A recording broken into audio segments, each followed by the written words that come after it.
There we go. All right, let's get in here. Let's see.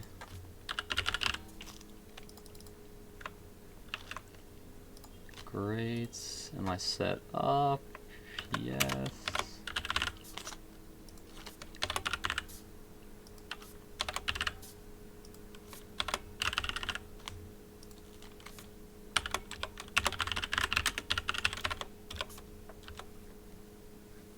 All right. Oh, welcome to ToG Tuesdays on Sundays. Now that we get to keep up with a little better with the line releases. We discuss things a little more currently, which is that's fine. I don't really mind either way. If we do that or not. But ToG Tuesdays on Sundays is the best way to guarantee that I do not come back from the office and fall asleep and miss the stream. What's up, Cheesy? And it might be a little easier for people to join on a Sunday night than a Tuesday night. So, who knows? How's your weekend, though? I got some pretzel sticks with me. I'm munching, dude. I'm snacking right now. That's true. I don't think I've eaten anything today. I think these pretzel sticks are actually my first meal of the day. I haven't been hungry. I don't know. We have some interesting, Oh, yeah, that's good. We have some interesting discussion to go over today. We have 2 line chapters to discuss this time. Since, when I did this with Bones, or like when I did last week's discussion with Bones, it was before the chapter came out.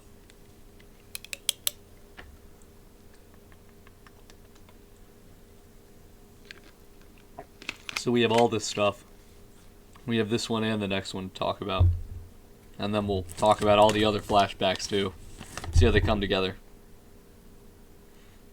I feel like the nest is like at least 30% flashback. I feel like there's actually a ton of flashbacks in this thing. We have the R-Crafter flashback. We have I think we have 2 white flashbacks. We got a flashback for 3 division commanders. Actually, well, 4 if we count Chun-Hee. And then we get this really long Yasracha flashback.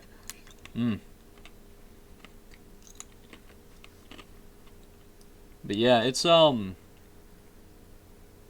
yeah, we definitely have a lot of ground to cover. Let me go ahead and get the music up. Alright. Get some mood music. So we start out where we left off for ToG Tuesdays, which is a week behind. ToG Tuesdays on Sundays, I should say the full name. Get everyone used to it. We left off on sex. So we will continue with that. So, Wang Wang arguably does not actually love her and is doing this because Shramare ordered him to.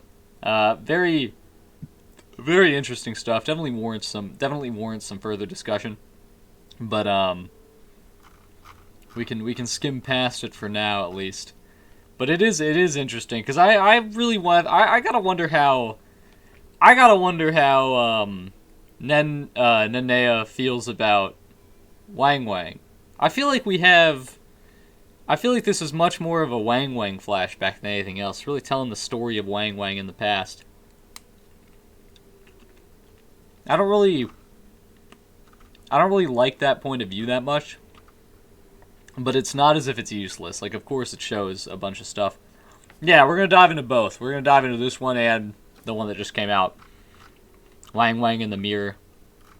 He's fighting with himself a little bit. He's trying to figure out his inner desires. Does he really love Nenea? Who knows? But she seems to be pretty into him. Like I feel like I want like a serious look into how she feels about stuff like this. But the his dynamic with his abilities versus his like instincts and his I like that a lot. I think it's good, at least conceptually. I think it kind of I think it can get kind of boring. I think it's a lot less interesting than what Yasracha has going on. But, like, conceptually, it's fine for Wang Wang. So, Nen is I guess comforting him. I think she is like pretty supportive. We do get a good sense of how she feels, but I want that examined, you know? We never get any more Nen POV. It's limited time. Yeah, she does. She definitely does. You're looking out the window all alone as if you did something wrong. Did you really do something wrong to me? That's like a really fucking weird... That's a really weird thing, you know? Like, I get, this is a really complex situation, alright? This is like a really complex situation. And I feel like... there's something weird about how this is presented to me. Because, like, this could be like a really... This could be a really powerful scene. But I feel like since we don't actually get a lot of Nen's perspective on this, that kind of cheapens it to me. Like, it's you know what it is?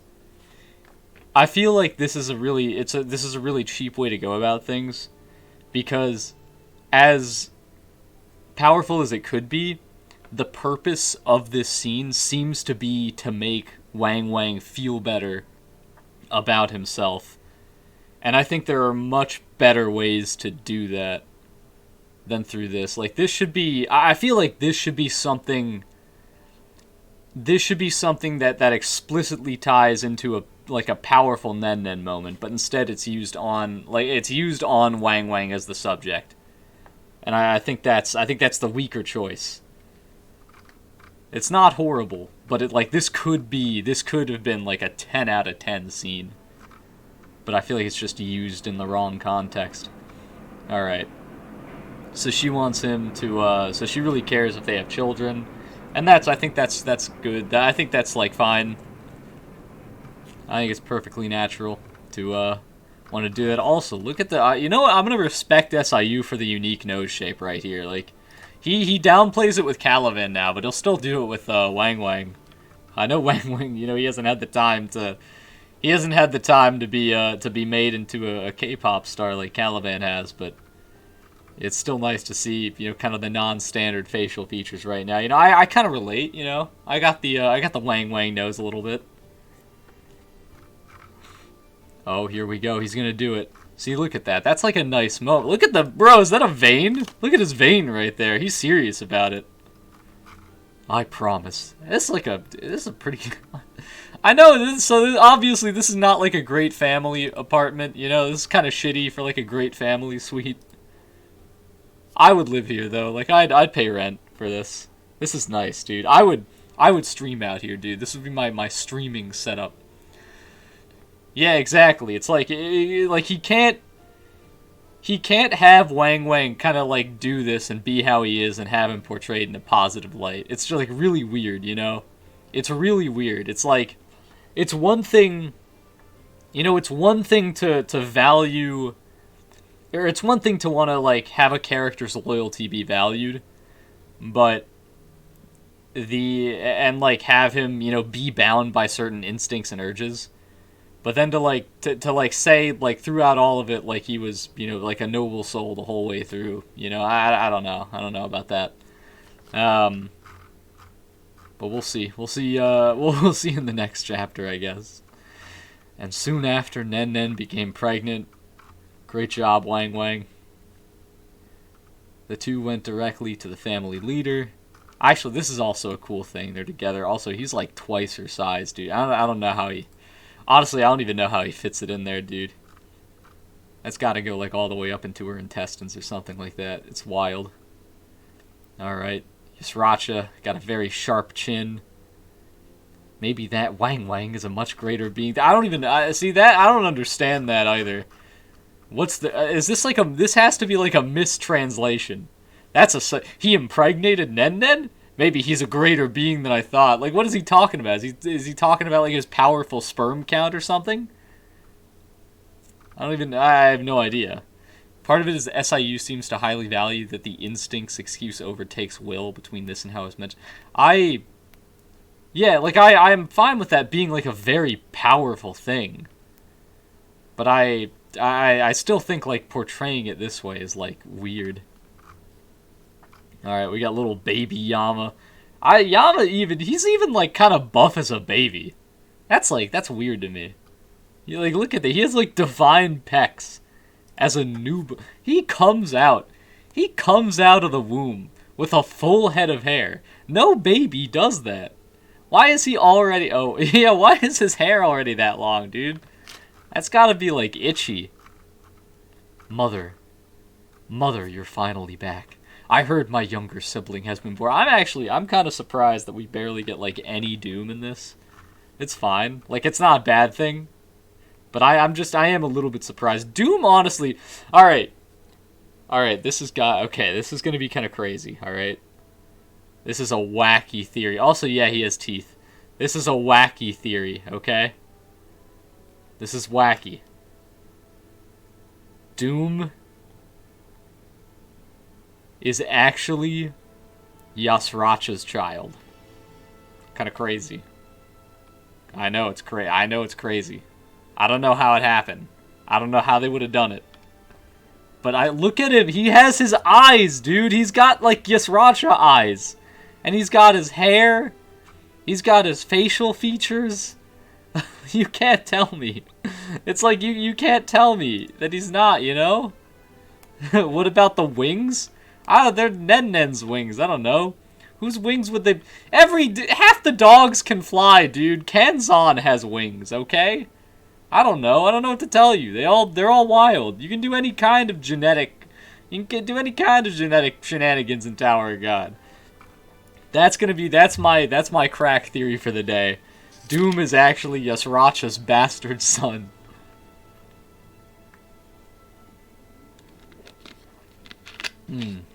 Now this is also a little bit ironic. Nen saying Yama's not as great as Doom. I think that's a little bit wild. I think that one's a little bit crazy. I think it's a little weird to say that. Now, first of all, very supportive mother. All right. I've warmed up to Nen as a character. I think when she first, like, was revealed, I was like, I don't really care a lot about Nen. But, like, now I'm like, okay, Nen's like a pretty cool person. She's pretty nice. You know, she's like a good mom. She has values that I can identify with. I actually think Nen's really been climbing up the ranks lately.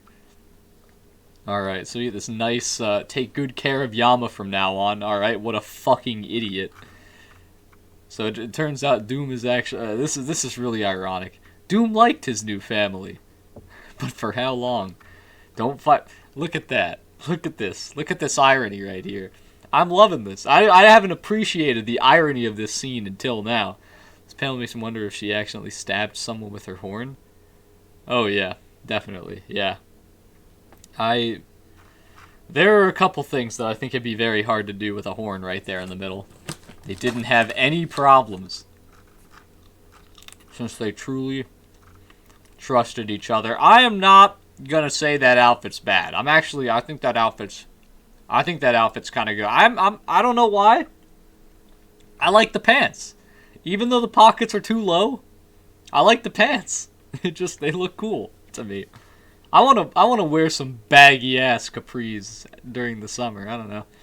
I actually really like this setting. As much as the suite is still like not what you would expect from like a family head suite, showing the Lopobia families in complete poverty. The rest of this castle is like pretty nice. They trust each other. I feel like her horn grew actually. Wang Wang needs to know he knows the concept of a shirt. He just knows Nen likes it a lot more. Likes him a lot more without it, and loved each other. Is there actually a fucking tunnel of love in the Lopobia castle? Why does this even exist? Like, who made it? This is where like Lopobia sons like take their wives on like dates and stuff. They're like, hey, you want to go see the castle garden? And they show them like this statue. And they're like, oh my god, it's so romantic. You just get like tower peasants like coming into the castle and seeing that. And, like, it's so romantic, and then Traumare comes from behind them, and he's like, now have sex in front of me right now. That's absolutely what it... That has happened at least once. That has happened at least once to one of the sons or daughters of the Lopobia family, alright? They've been having fun, and then Traumare comes from behind, and he's like, alright, I want to see you guys get busy. I want some grandchildren. A few years later, family leader's drawing room. This is way too much space. You cannot even... First of all, there's no paper in here. You can't draw in this room. Now breed. Wang Wang, take half of the canines to the outer tower and set up a base there. Now that the canines have grown in size, we shouldn't just keep them here. Now here, I have a question about this actually. Who's making more canines? Is it like, so I assume... Like, I assume Wang Wang is sharing his power. But, like, where do they get the people to share that power with? You know, I'm sure, I mean, there's no shortage of kidnapping victims in the Lopobia family. Oh, yeah, I guess they... Wait. Yeah, they could just be breeding. Yeah, that makes perfect sense. Wait. Yeah, they could just be... Yeah, it makes perfect sense, actually. You know, it's completely in line with canon. So I want to take these guys out. Alright, so he gave him his new last name. This is actually the Civ 6 OST, Raj. This is the England theme. I've been really into Civ 6 music lately. The family, it's actually, they do like, traditional and orchestral renditions of, like, actual, like, classical music. Or, like, songs that are, like, from or tie into whatever civilization you're playing as. Let's see, the family leader has bestowed on you the surname Baylord. Alright, so cool. So he wants to actually release Yama. That's very nice of him. You no longer need to wear he doesn't have to wear the leash anymore. I feel like it's a symbolic leash. Like, there's not like a rope on it. Like, nobody can actually pull him anywhere. Alright. So he can settle with the canines. Alright, so I get... Oh, wow. Okay, so they're using him as like an FUG barrier. That's kind of cool, actually. Also, again, very... I mean, this chapter's like peak irony. You know, they're like, Doom, never fight with your brother. Wang Wang, you shouldn't join FUG. And your next mating partner will be... Yes, let's go, dude. Let's go. Paul's mom. We can meet Paul's mom. As soon as the child is born, send him to the main family. His name will be Paul. Why, though? Those bastards. Naming him Paul like that. Alright. So, he wants the kids to lead the canines. Be thankful that you're given the surname. So what happens to Wang Wang? Like, and apparently, like, if his kids are grown up, he doesn't even get to lead the canine people anymore. How is that actual freedom? What if Wang Wang wants to lead the canines? Look how sad he is to, Look how sad he is to not be Traumare's bitch anymore.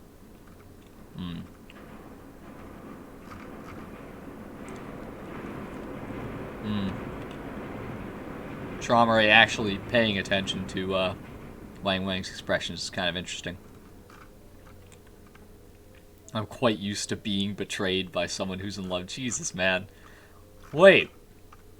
Is that an accurate translation? What if... Alright, which family leader betrayed Traumare?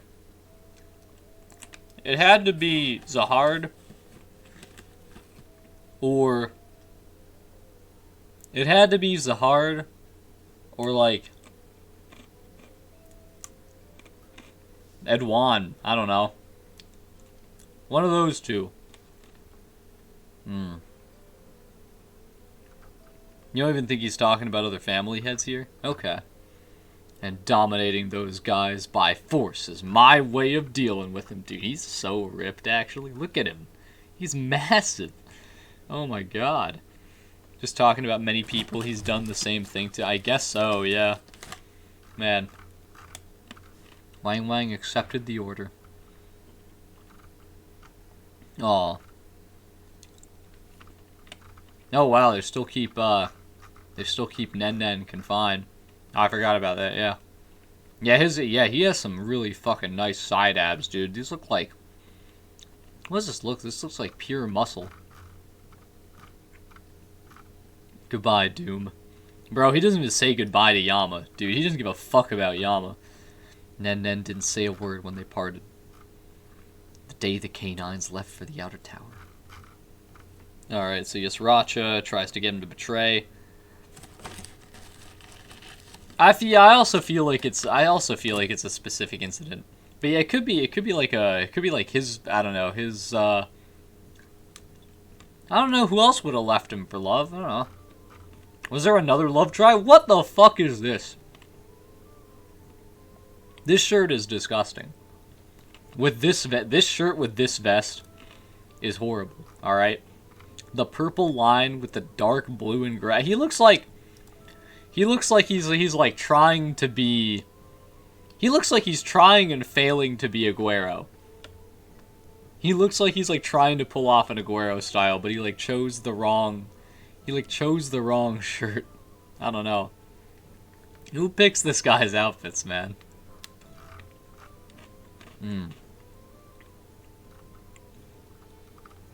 So Yasracha again is coming up to this guy, being like, "Fucking stop, master my ass."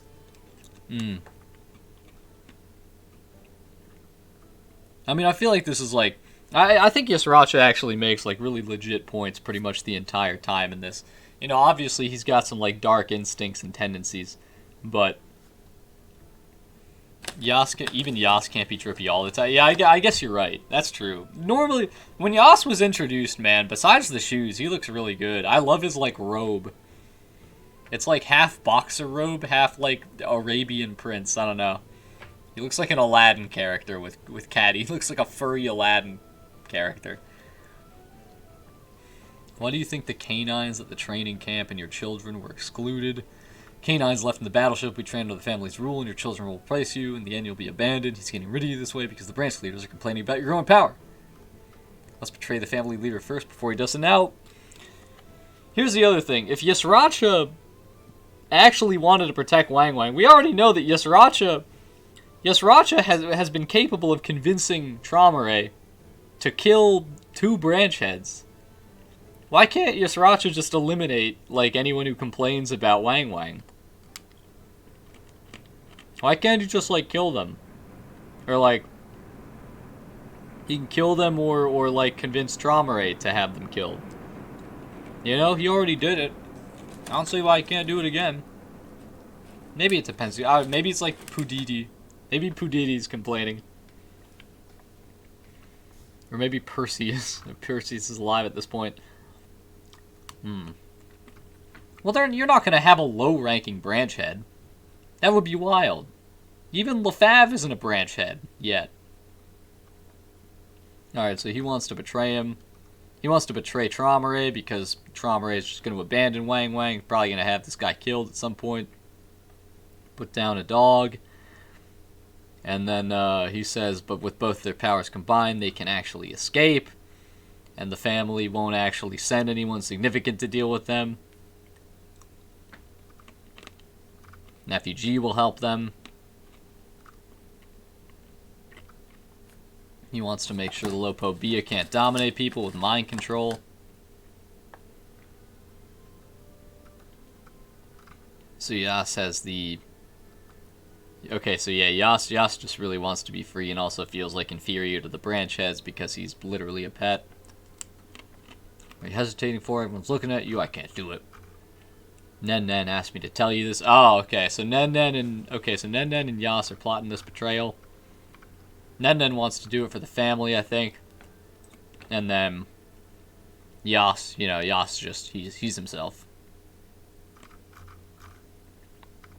These are all long-ass flashback chapters, man.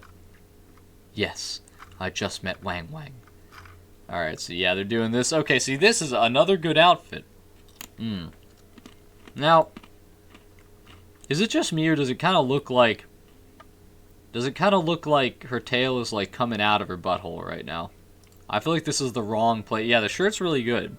But I feel like the tail is, a little strange to me. It kind of looks... Dude, her... Okay. I feel like her butt kind of looks like a fire breather. Like, you got, like, the eyebrows here. You have eyebrows, you have little eyes, and then you have, like, fire coming out.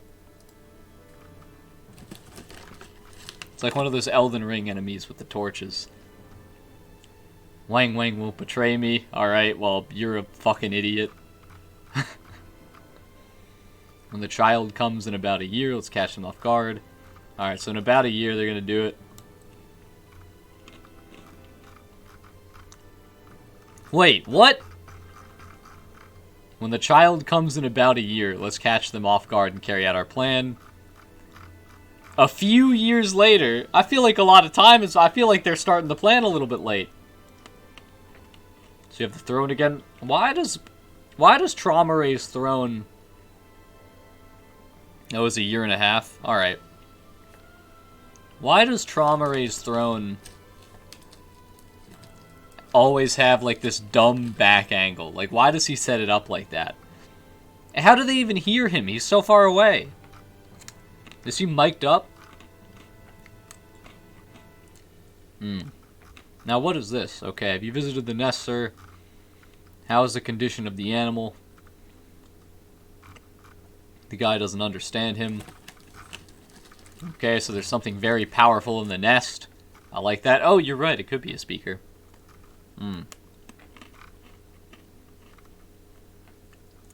Well, okay, she's gotten rid of it. Alright, so there's something in the nest that Trauma Ray cannot control. It's probably not Acronac, then. Because Acronac is still probably with Nen Nen. Yeah, I guess no one's gonna tell the family he had to speak up. I mean, with a mask like that, it makes sense that they'd be like, Bane. Something I'd like to tell you about the matter. It's been about half a year since Wang Wang's third son arrived. A few years later. Why do they say a few years later? The time has come. Should I send an army to take care of the canines in the outer area? No.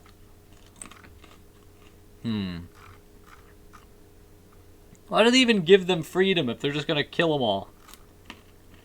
Have they eliminated FUG there? Sriracha asked me for an audience to discuss about the canines, but according to him... Uh-oh. Training camp where Wang Wang's children are locked up?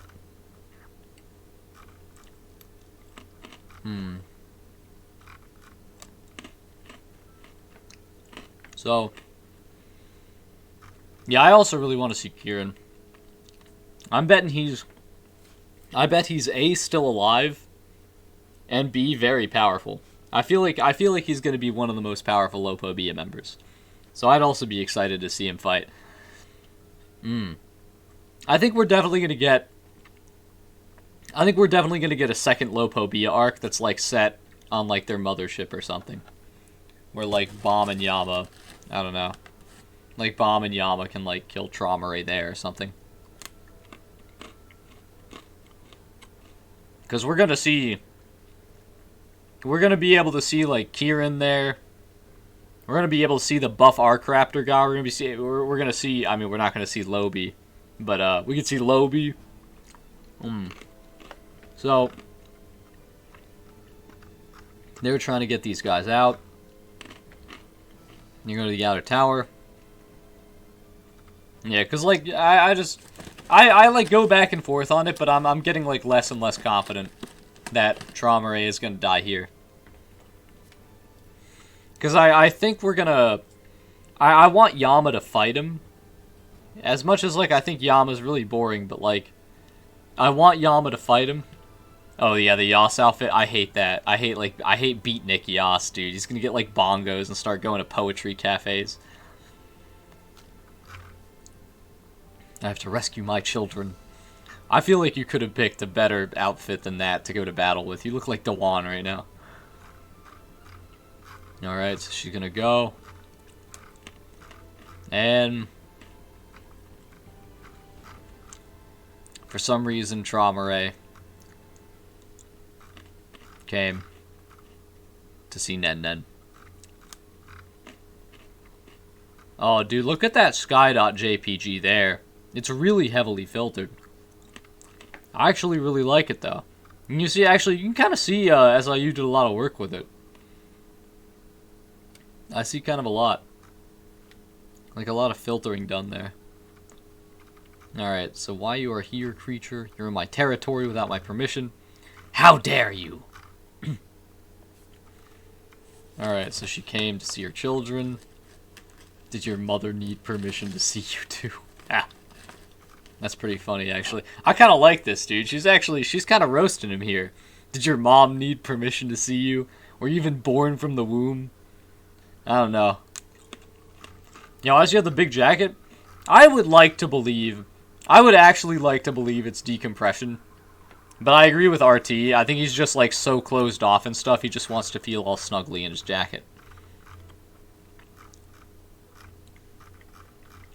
I don't need your permission to see my children anymore. It's very cool. Yeah, he's just a little bit cold.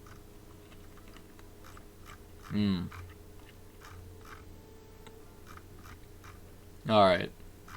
Unfortunately, Traumaray has summoned the giant hairtail Fandor Harpy, which is one of the 7 animals that Traumaray directly controls out of the 23 beasts. I'm a little confused, actually. Is there, first of all, what the fuck is this description? One of the 7 animals that Traumaray directly controls out of the 23 beasts. Who controls the other 16? Who controls the other, are there, like, and, like, does each branch head get like, a Shinhyu, or does he, like, give the animals away to branch heads? Like, was there a time he controlled more than 7? Okay. Okay, it's mentioned that, okay, well, first, I'm still gonna say this is a dumb fucking description. But at the same time, you know, it's cool. It's a nice custom. Do you guys think? Oh my god. Wait a minute. Okay. I just thought of something insane. Alright? Yasracha actually stole one of the 23 beasts that Traumaray directly controls. Alright? He stole the crab. And that crab is supposed to go to LaFave when she becomes a branch head. Wow. Kind of crazy. I think he still will. I think he and LaFave are going to ally up. I think LaFave is going to, I think they're going to, like, partner up. Like, she's not going to, like, control him with anode powers, but she's, like, he'll like, swear his loyalty to her. Like, she'll make a promise to, like, restore him as the king of crabs. I don't know. The Crab King. And he'll ally with her for that. Alright, so we got a big battle coming up here between an ancient and a big hairtail. So that'll be cool.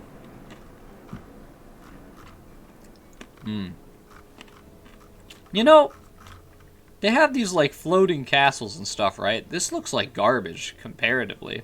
It's just like a tiny little fort. You couldn't even tell me great families built this. It's like some regular-ass building. How foolish of you, creature. Alright, one of the 7 animals that Traumaray directly controls out of the 23 beasts, giant hairtail Fandor Harpy. Let's go. Let's battle. In the drawing room. His selfish greed is ruining everything. What a greedy and foolish cat. Oh, you love that SIU chose a hairtail? Yeah, I feel it's good. It's fine. Kieran actually looks so cool. He looks awesome. Now this part I like, actually. This part I really like. Alright. So, Yasracha has fucking planned this shit. Yasracha's been a fucking snake. And he betrayed both Wang Wang and Nen Nen. And he's gonna kill. I think he's trying to get. I'm trying to think about it, because I think he really wants Wang Wang to escape. Like, there's no way he'd ever actually want Wang Wang to die, you know? But I think Nen, he probably actually, like, wants to get killed. Which is kind of wild. It's kind of awesome that he wants to do that. He's a good villain. So he's betraying them. They seem to have mistaken me as their friend and used me as Oz. Funny. Nice. So he wants to handle Wang. Oh, yeah, okay. So he wants to handle Wang. Well, I mean, I feel like he already said, like, when he first saw Nanea, he was, when he first saw Nen, he was already saying, like, I wanted to ruin them. Yeah, I guess you're right. But yeah, he does want to make sure that Wang gets away. Yeah, I guess Kieran would be kind of mad about that. Branch leaders can't be mobilized, it's trivially a matter. Fair.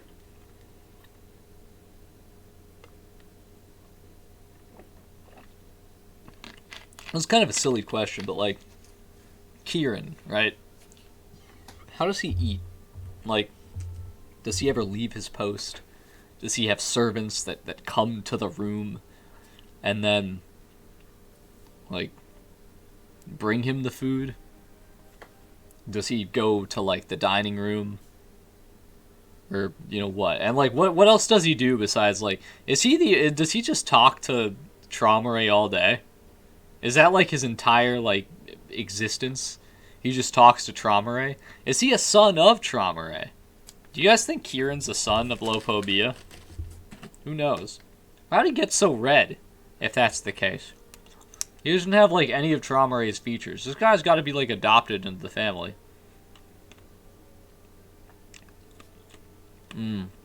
Oh, yeah, I get that, RT. I like that.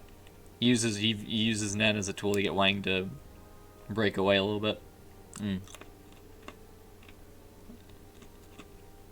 Kieran just chilling. Wang will think I'm coming with Nen. Alright, so I'll join them first. Okay, when the Lether Guard's down, he'll kill Wang. Very cool. K9s here have already pledged their loyalty. Once I kill Wang, the K9s who arrive later will fight against the K9s there.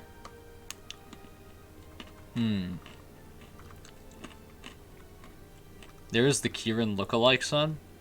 I don't know who you're talking about.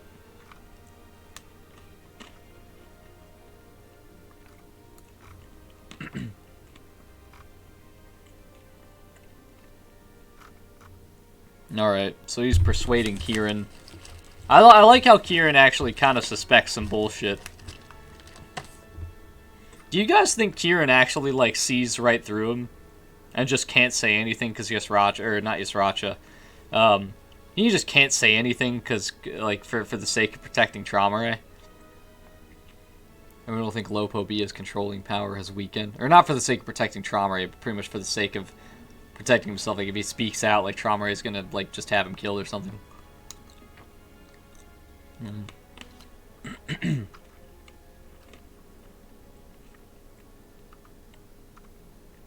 The random dude a couple chapters back when they're attacking. Oh, wait. I'll check in a. Let me check on that. Which guy's the lookalike here? Let's figure it out.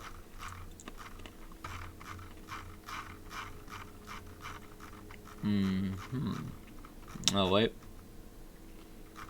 Alright, not that guy, obviously. Just K9 people. Would it have been... Oh, this guy! Oh, wait. Oh, yeah. Is that... Are we sure this isn't Kieran? Are we, like, sure that's not Kieran, but just, like, drawn, like, with less detail? I feel like it could be. Let me see, though. Let me see. Yeah, no, because his wings wouldn't just disappear. Yeah, I think you're right. Number of those ropes versus the amounts of Shinhyu here controls? That'd be kind of cool.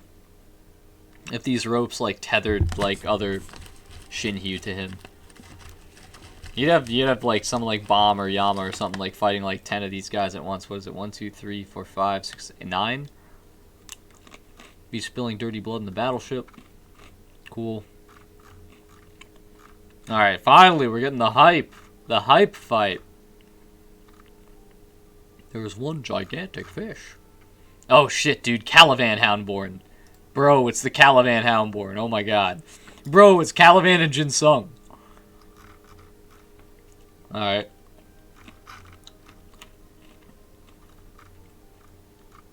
Apparently looking at this thing burns your eyes. It's kind of cool, actually. Just trying to meet my children. Didn't know it was such a big deal. You had to come. Those beings are not your children, but my animals. That is kind of ridiculous. I mean, from a realistic perspective, obviously it is ridiculous. She's making kind of a Sola face right now. That's a fucking wide mouth, dude. She's actually Dewan right now. Now dare a mere creature. Boom, just slices off Akronak's arm. That's kind of wild. My only issue with this is it's like you can't even like tell what happened. I guess see like Harpy just appears, I guess. It's really hard to see like the attack that happens. So it just kind of comes in, slices off the arm, tries to use the other arm, tries to fire a big beam with it. Very big, very strong. There's a flash. Don't ruin the timeline. K9 Caliban. Oh god. Alright. I don't even... Okay, so yeah, okay, so the attacks didn't do any damage, but I feel like we didn't even see the attack, like, happen. I guess it's, like, it's already in motion at this point. That's, like, fine. But just kind of bounces off him. So Fandori Harpy is actually stronger than Akronak, which is all... Or, stronger than the Nen-Nen-controlled Akronak, which is, you know, pretty good for Fandori Harpy's part. Alright. This guy can beat, like... So this guy can beat, like, half the branch heads, but he can't beat, like, one Shinhyu. That's kind of silly.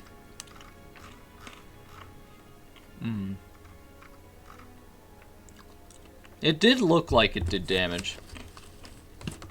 But apparently it didn't. Alright, so then he gets stabbed through. This has to be, like, a really fast hair tail. Wait, when I said uses Akronak's back without the Chain Sun Mantle? Oh, was you? Oh, wow. Just a bare back. That's so weird. What happened to it? What in the world happened? Why is it not here this time? That's silly. Akronak. Alright, Nen-Nen has been depowered. Yeah, Harpy really is built different. Death is much simpler than domination. To me, death is a gift for those who aren't even worth dominate. Is that, I mean, what's the alternative? Like, what about not... What happens when you don't gift someone? Like, if death is a gift for those not worth domination, then is it like, does he just think life is like suffering unless you're living as a slave to the Lopobia family? I mean, like, for like the Eri family, you know, maybe, you know, they're like a good family. But the Lopobia family is like a shitter family. I feel like it's probably better off not being dominated by them, you know? Quality of life is probably going to be better outside of the castle. Yeah, Traumer is really bad. He's really evil. Akronak, can you hear my inner voice? I know you've never accepted my will, ever since you've chose me. I feel like Akronak made a bad choice here. Like, what if Akronak chose like a competent host, or not a competent host, but like What if Akranak chose, like, a host that could actually handle him, you know? He can't find another Slayer. He can't find Pafoma Morsetto. Really? I want to Trauma Ray you. I don't even think Trauma Ray cares. I don't think Trauma Ray cares about his own family at all. I think Trauma Ray's family is literally just like a means to an end for him. Like, he just uses them as, like, other servants and tools and stuff. To, like, you know, get more pets or something. Yeah, exactly, dude. If Nenen's the best you got, it can't be that good. Protect the children. Okay, so Akranak is going into these guys. The little puppies.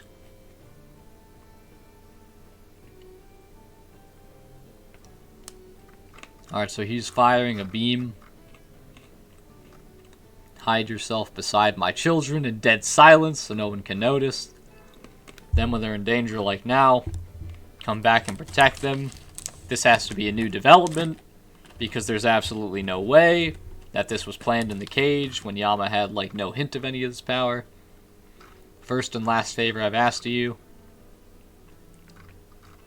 Alright, well.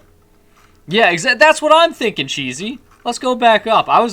You reminded me to say, she is guarding just the wrong place right now. It's not even, that's not where it's coming. He's going for her stomach, it looks like. But she's guarding her chest. Squelch, yeah. Flash. Swoosh. Sorry, Nen. Oh, dude, he's so buff. Buff-ass Yama. Dude, imagine this, like, 3-year-old just ripping you apart. He can do that. Yama can do that. Alright, we see the egg fleet from Sonic Heroes here. Yes, Racha's made it. Oh, wait, no, it's Wang Wang.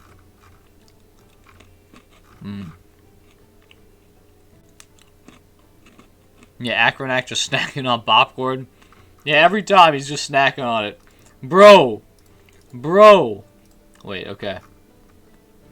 We have to look at this a little bit. Bro. Houndborn, Bomb, and Coon, dude. Houndborn, Bomb, and Coon.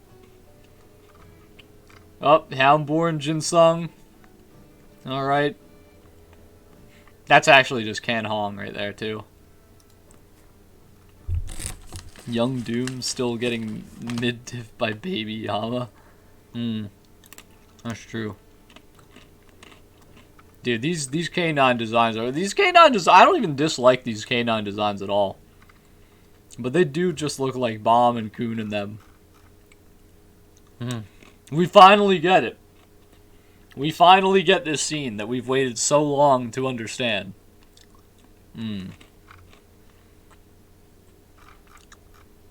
So he's actually telling them... He's actually telling Wang Wang to leave. So obviously he's betrayed the Lopobia family. Very cool. You know, the power to save the Beastkin. That's the destiny you were born with, for sure. No, my destiny was to slave away to Trauma Ray. Let's take the K9s and escape. We'll build a nation of Beastkin. I can't go. I'm a little bitch. This is what Nen wants. The family leader. The family leader unleashed you. And there's no one here who can control you. I love this body language, dude. He looks like a fucking Shakespearean actor, dude. This guy's in like a great Ace Attorney case. I've even brought the rest of the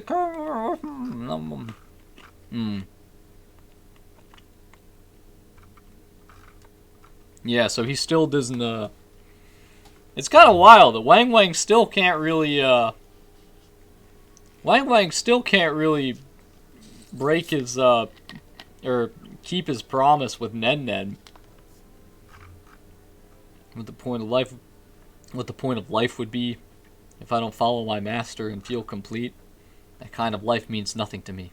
Betraying my master and living on my own is not for me. If there's something the beast can want, I'll ask the family leader myself. I'm sure he'll take care and listen to me. You are an idiot. Wang Wang is such an idiot. Now,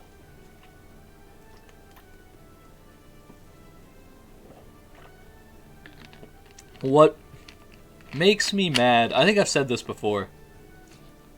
What makes me mad about Wang Wang is that, like, you think about wanting to follow a master, right? Like, you think, like, it's one thing to want to follow a master, but it's just like the fact that he has no impetus to choose that master is wild. It's like even a dog still gets mad when, like, you beat the dog, you know? Like, the dog ain't gonna be that loyal. They have limits. It's insane. I don't know why. Like, I don't even know exactly. Yeah, Traumare, dude. Traumare is beating dogs. Dude, I get really fucking uppity, in, like, when like, there's, like, someone, like, hits a dog in a movie. I just get, like, mega, like, sad when that happens. Yeah, dude, I hate Traumare. He's horrible. Talking about Master thoughtlessly. Even if you have such loyalty to him, it's too late now. I already told him that you were leaving. My hair is all wrong now as well. There's no there's no salvation for either of us.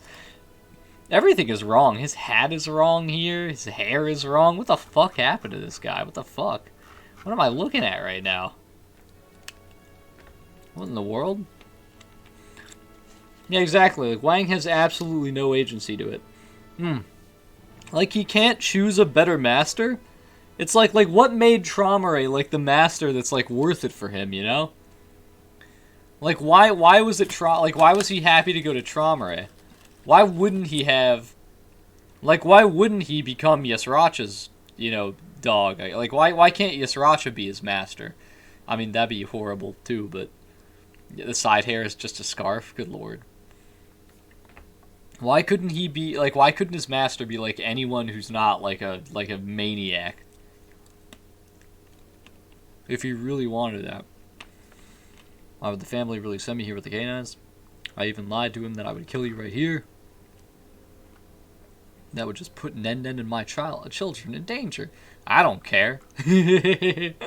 That's actually kind of funny.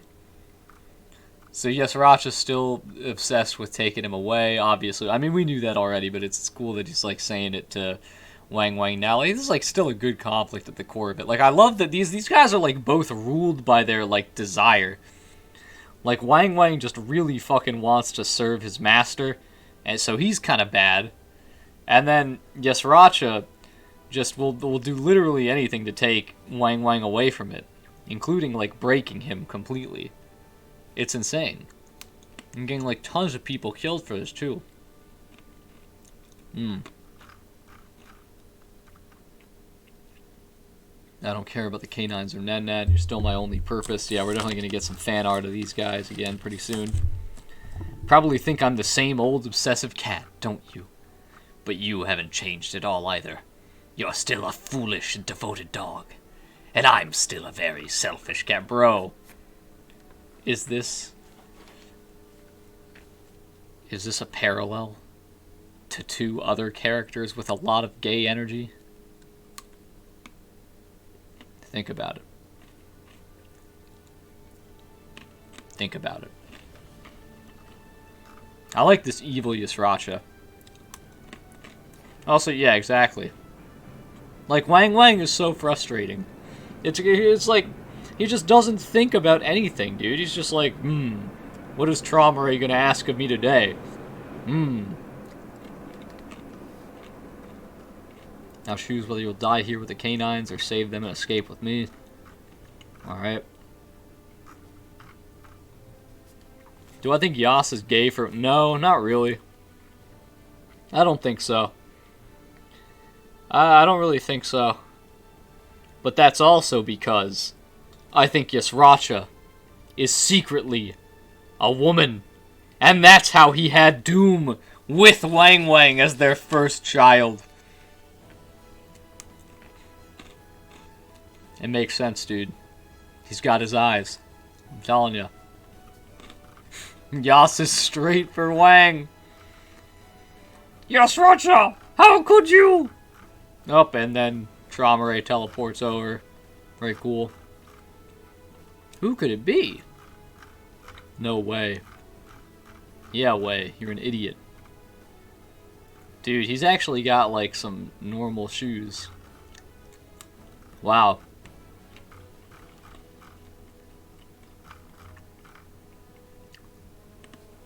This mask is very ugly, I'm gonna be honest. It doesn't, it's just, I mean, look at, like, what's, like, his head shape, you know? I'm just trying to discern his head shape. The family leader involved himself in such a trivial matter. Ah, poor Ned. Oh my god. They really, you know, I like that, I like that SIU, none of us actually subscribe to Gay Yas. I don't think any of us actually do. I feel like very few people, like, actually do. I feel like it's pretty clear that it really is, like, it really is just an obsession. Especially with, like, the cat stuff, too. Like, you know when, like, cats, you know when they find, like, a ball on a string and they're like, it's like that, dude. Except, you know, Sriracha's like, it's more like that. I'm kind of impressed that SIU managed to get, like, as visceral as he did with this. We have some good panels here, too. This is actually, like, pretty cool. He gets really mad here. Nen. I wish she had a better name, so that would be better. No, you know what? You know what I wish her name was? I wish her name was Maria. I feel like it's always such a big fucking meme when anyone screams Maria. Yeah, he's mad now. In the end, you're baring your teeth at me too. Dog. Inu. How do you say dog in Korean? I knew you would betray me. He didn't even betray him. He just got mad. You can get mad. You're allowed to be mad when your girlfriend dies. I'm about to tell you. You're no different from the others. They all leave me when they fall in love and become obsessed with something. So that's where your loyalty ends, too. Oh shit, look at that. Master, how could you say such a thing? Even if you bit your teeth, I can't kill you myself after all the years you followed me. No, Raj. You're lying right now. You're lying right now, bro. We can't subscribe to Gay Yas. But, we might have to subscribe to Gay Wang. I can't kill you myself after all the years you followed me. So I'll just offer something even worse. I'll just make all the other dogs kill you instead. Let's run away, Wang Wang. The family leader's trying to make the canines kill you.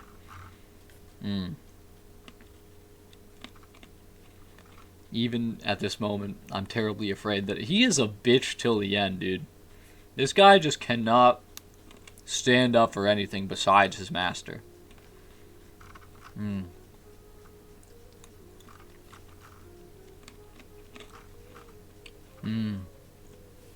Will he do the same to my children? Yes.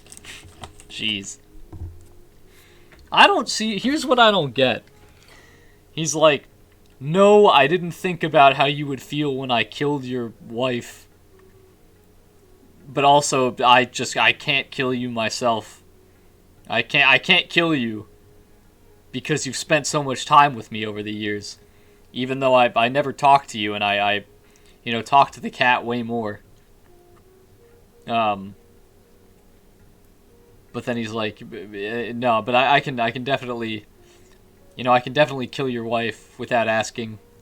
I can definitely get all the other canines to gang up and try to kill you. Did you expect me to show love and mercy? And that to a mere dog? Who doesn't? Who doesn't show love and mercy to a dog? Who sees a dog and doesn't show them love and mercy? How do you not just get the instinct to pet a dog when you see it? I like this line, too. I actually do just like this interaction. He's like, did you expect me to, like, do anything nice for me? And he's like, yes. Because of course he did. Of course he did. That makes a lot of sense. The idea of the omniscient irregular. I do like that, yeah. Does the idea ever bounce around any manner off of Gustang stuff? Yeah. I mean, I think we'll get, like, more regular standing up to family heads. Even if, like, I don't know if they'll be able to win. But I think they'll be able to keep up at least for a while by the end of it. And then, you know, we get Bomb to come in. Bomb kills him. Yeah, RTS is on there. I've seen him. His name is just RTSK.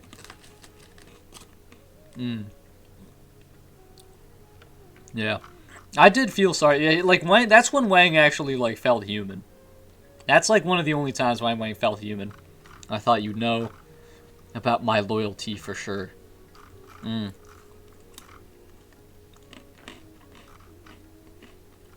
How should I face death here for you to have mercy on my children, the canines? Give your body to the canines and die with as many scratches on your body as their number. Then I'll show mercy.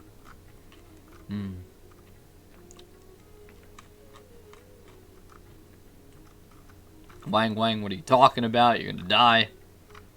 Yes, Racha, I also want you to stab me. You stabbed me enough already. Wait, no, it'd be the opposite. You haven't stabbed me enough yet, yes, Racha. You should survive. Stab me and save yourself. Now that I've lost the one I love and my master, there's no point in living anymore. You probably... Yeah, I think he does think you're being a fool. Living and dying by my instinct, but you're different from me. You are sly and selfish. That you would do anything to save yourself, even if it means stabbing me. So stab me. I want you to save yourself by stabbing me, yes, Racha. Even though this is all your fault in the first place. Break yourself of the obsession that's been tying you down. Aw. Even after all this time, Yasracha never broke his obsession. He just moved it onto the kids.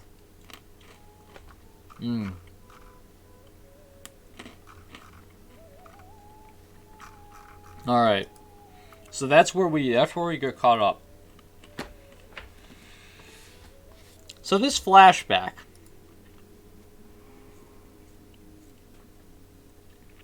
This flashback is kind of wild. Live by your instinct and be yourself.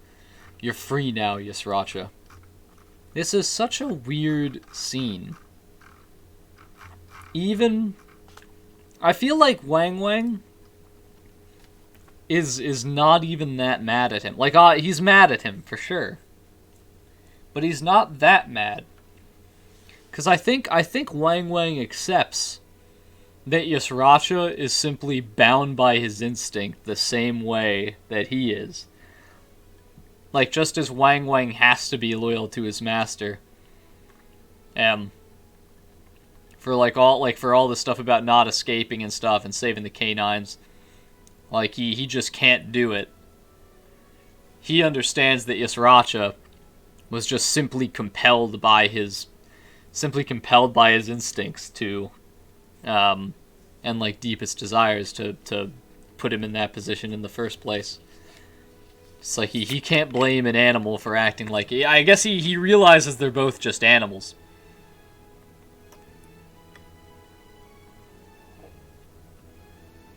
Also, yeah. That's true. I like that Yasracha, I do like that Yasracha, like, put himself in one of the cages in the nest, in the cat tower. That was a nice surprise. It also does show that he, like, really wants to, like, fuck around with the Houndborn more. You know, whether it's in a positive or negative way. But he really wants to, he really wants to keep them around and, like, dominate them, too. He's really, like, he did, like, that obsession definitely shows. I wonder if, I mean, I wonder how excited he was when he heard he'd be, like, fighting the Houndborn again and stuff. He'd have to be, like, pretty... I feel like he'd have to be pretty, pretty happy about it, because he'd get to see, like, Wang Wang's children and stuff. I think that'd be cool.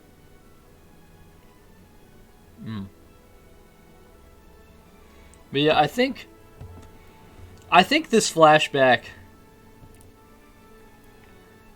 so far isn't quite giving me what I want. The instinct is ever powerful, yeah. It comes and goes from, like, what I really want to see in it. Because what I want to see the most is how Yasracha, I don't want to say lost himself at this point, but, like, I guess how Yasracha gave in to his instincts. And I think we got there by the end of it. But I do think there are, like, a couple of things, like, by the end of this chapter, I think we got it. But I think there are a couple of things that I still want to see here. I want to see, and, like, hopefully we'll continue with this next week, but I want to see Yasracha join the army. I want to see I want to see how he actually breaks away from the family, becomes an army commander, and then, like, starts dominating people the way he tried and failed to, you know, control Wang Wang, I guess. The way he like replicates Traumare's behavior within his own squadron, to an extent. Like the way he carries out missions and, like, subjugates other beastkin. It's almost like, I mean, I also have to wonder why, if Yasracha, like, has plans to save a lot of these people, because he wants to save the Houndborn. I wonder why he, like, just keeps everyone in cage. I guess that's, like, the only way he thinks he can, like, protect them, is by keeping them in the cages and stuff, like, in the present. But I also think that he has to know that, I mean, he has to know he's kind of, like, fucking it up, and he still, the way he treats his commanders, like, obviously he wants them to, like, fall into depravity the same way that White was trying to get bombed to. So I think in that regard, it's like a weird mix. It's like a weird mix of, like, staying true with his obsession and, like, trying to break away from Traumare and, like, achieve that freedom, but also, like, maybe he's trying to replicate Traumare because Traumare is teaching him right now that the only way to truly be free is to dominate others. I don't know. That's just kind of my train of thought right now. But do you guys think that makes sense? Like, why do you guys think, or, like, how do you guys think, like, what happens right now ties into? How do you guys think what happens now ties into the present? Like, how does this relate to what Yasracha has become? Like, how does the Yasracha here become the commander that subjugates? It's like you would expect, because I guess unless Traumare rubbed off on him, like, so deeply, and yeah, I am thinking it ties into what the demon said to him, because the demon's like, you got to dominate others if you actually want to, like, do the things that you want to do. And then Bomb is like, no, I don't need that. And luckily Bomb was an irregular anyway, so he already, you know, had that power lying dormant inside him. Doesn't really matter. But yeah, Yasa's definitely become really complex. My thing about this flashback, though, is since it's so broad, since it covers so much history, like the entirety of Yasracha and Wang Wang and Nen Nen's story right now, at least that's what it appears to be doing, I feel like it kind of loses focus sometimes. Like, we get maybe a little too bogged down in Wang Wang and Nen Nen sometimes. And I'm thinking some of that stuff isn't as important. Like, I know I said I keep wanting to see like Nen's perspective on this stuff, but that's really just like that's just more of like context for like what we actually have in these scenes, rather than I think what the scene should like what this flashback should be about in the first place. But ultimately, I still think it's like an interesting flashback, and definitely, it does a great job when it is showing what Yasracha wants. I think it does a great job showing what Traumare is all about, and just like how disconnected and alien the value system for him and by extension other family heads is. Because it seems like they're like all of them are just like kind of obsessed with something from what we've seen. Like Traumare loves his animals and like loves controlling and just wants like he just wants his, I guess his creatures to stay with him. Yeah, especially compared to some of the bit. I definitely like since Dark Change, this has been like the best. Like this stuff is like good ToG right here. Yas is kind of doing some almost generational abuse. I definitely see where you're going with that. Yeah, I see what you mean. His Wang, freedom, revenge, desire. He definitely wants like contradictory things. I don't think that's a bad thing either. But it just makes us think about kind of how he's going about this a little more. But I'm trying to think. How would I also wanted this. I want this. I think we're too ancient in history now to really have this work, but I want Yasracha's flashback to tie into the other commanders' flashbacks. Because I know the other commander flashbacks built up to Yasracha's. I think they did. Even though it's been a while since we've seen a lot of them. But I do want Yasracha's flashback to relate more directly. Because it's like, when you see Hiracha's, and you think about, like, is he loyal, like, is Hiracha going to be loyal to the army? Or is he going to be loyal to, his tribe? You get that connection with, like, will Yasracha be loyal to the Beastkin? Or, will he be, like, obsessed with his own, like, will he keep his obsession? Like who is Yasracha going to be loyal to?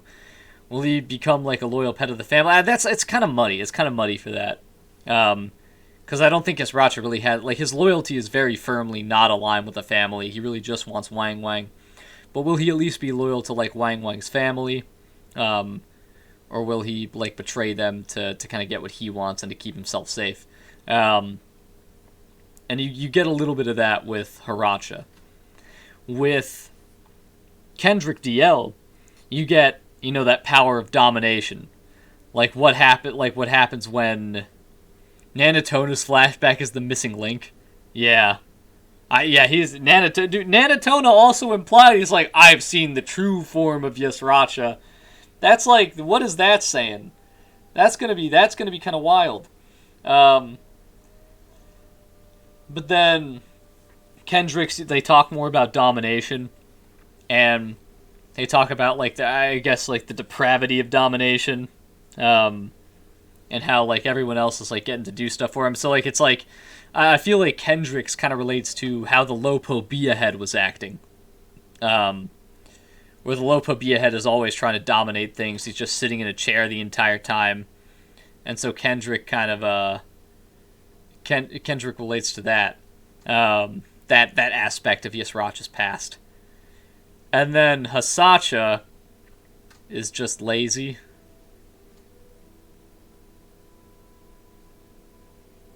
That's it. There's nothing special about it. And then Nanatona finally is going to have that missing link. And I think if we had a Nanatona flashback RT, we're going to get... what's missing? What do we need? What do we still need? I think maybe for Nanotona, it's gotta be like a cat versus mouse thing, man. It's gotta be something about Yasracha's instincts. Because if Nanotona's a mouse and Yasracha's a cat, a coward clinging to power? Oh my. Maybe.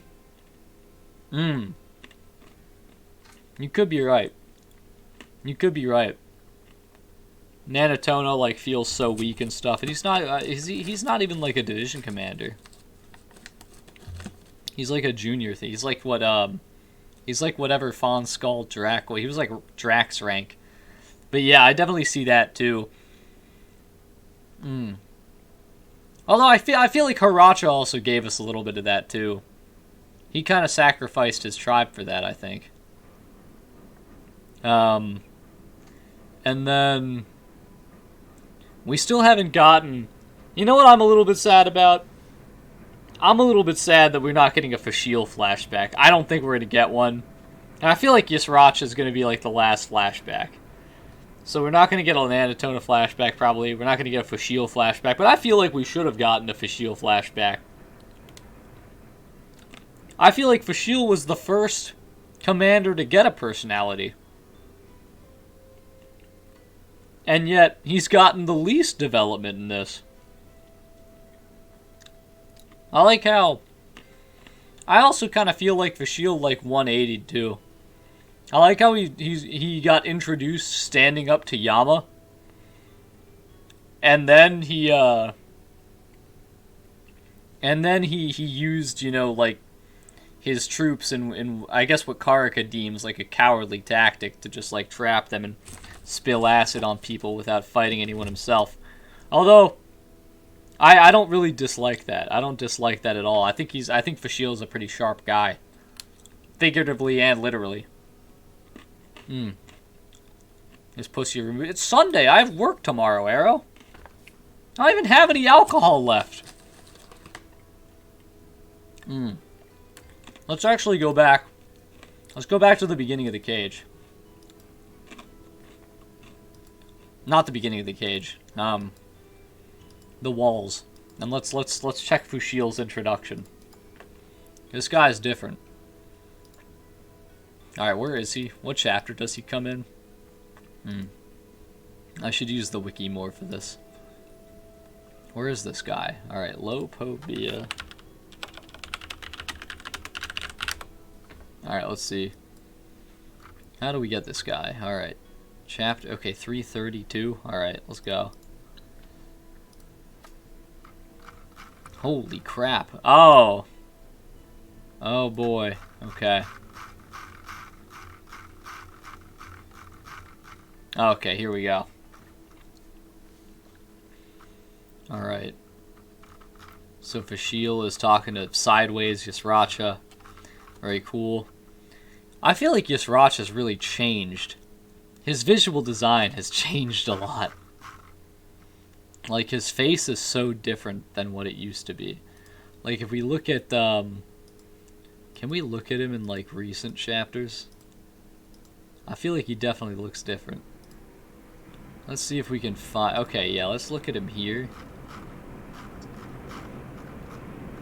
Okay, so, like, right now he looks like this. Well, let's see if we can, like, get a... Okay, here we go.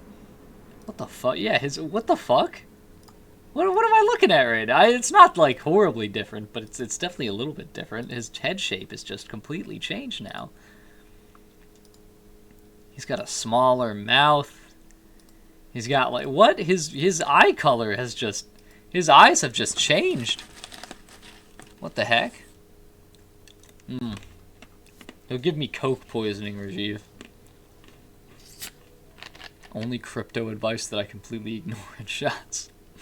Yeah, my advice is don't buy crypto right now. That's my non-financial advice.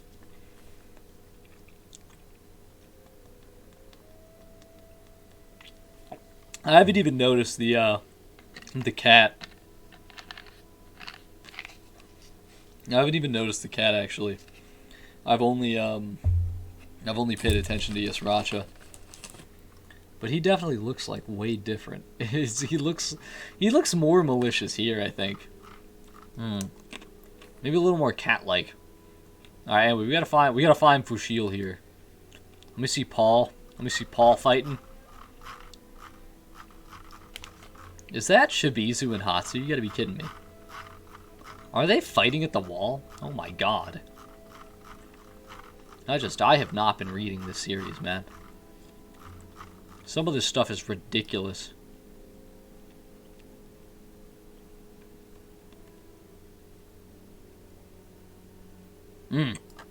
Here we go. Here we go. Alright, fight for Shield. Alright, here we go. We're getting it. Is this raw? No raw spoilers here, bro.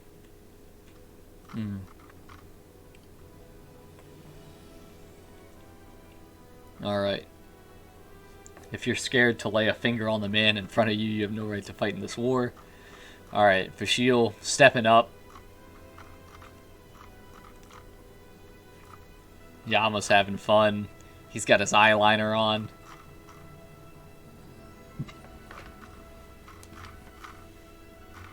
Okay. Fushil.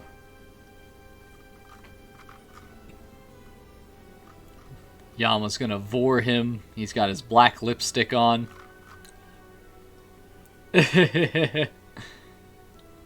My whole body is paralyzed with fear. Death is right around the corner. I can smell blood. My mind has gone blank. All I want to do is scream. But if this is going to be my last moment, at least I won't run away. I admire your... God, Yama actually looks really imposing here. It's probably the most badass Yama's ever actually looked. He has a cool sword, actually, Fushil. Good try, Fushil. I respect him for not backing down. Wow. Alright.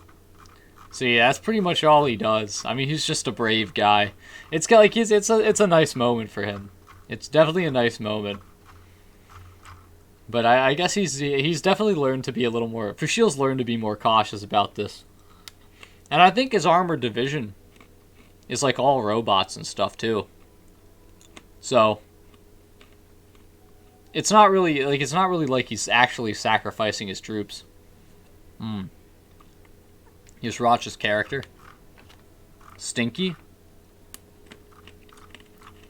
I mean, he's a pretty bad guy. He's pretty malicious. He's a pretty stinky dude. I feel like don't cats like hate bathing? He probably is stinky, actually. Like, he probably hates like getting in water and stuff. Probably doesn't wash up a lot. Probably like shampoos like maybe once a year. You know, probably dry shampoos actually. Oh god. Why are you hitting yourself? That's a good comment. Alright, so if we go back to more current times, I mean, we can take a look at these. We can take a look at some of these flashbacks too. Nest has so many flashbacks. I feel like season 3, I think this is going to be a consistent theme throughout the season. I think season 3 is going to focus a lot more than the other seasons on uncovering history. I know Floor of Death, I feel like later season 2 had like a whole lot of it with like Floor of Death and Hidden Floor. But I think season 3 is going to show us a lot more like direct consequences of history and like explaining like people's backstories. I feel like that's like a main theme here. Like building up the Slayers, building up more family heads and stuff.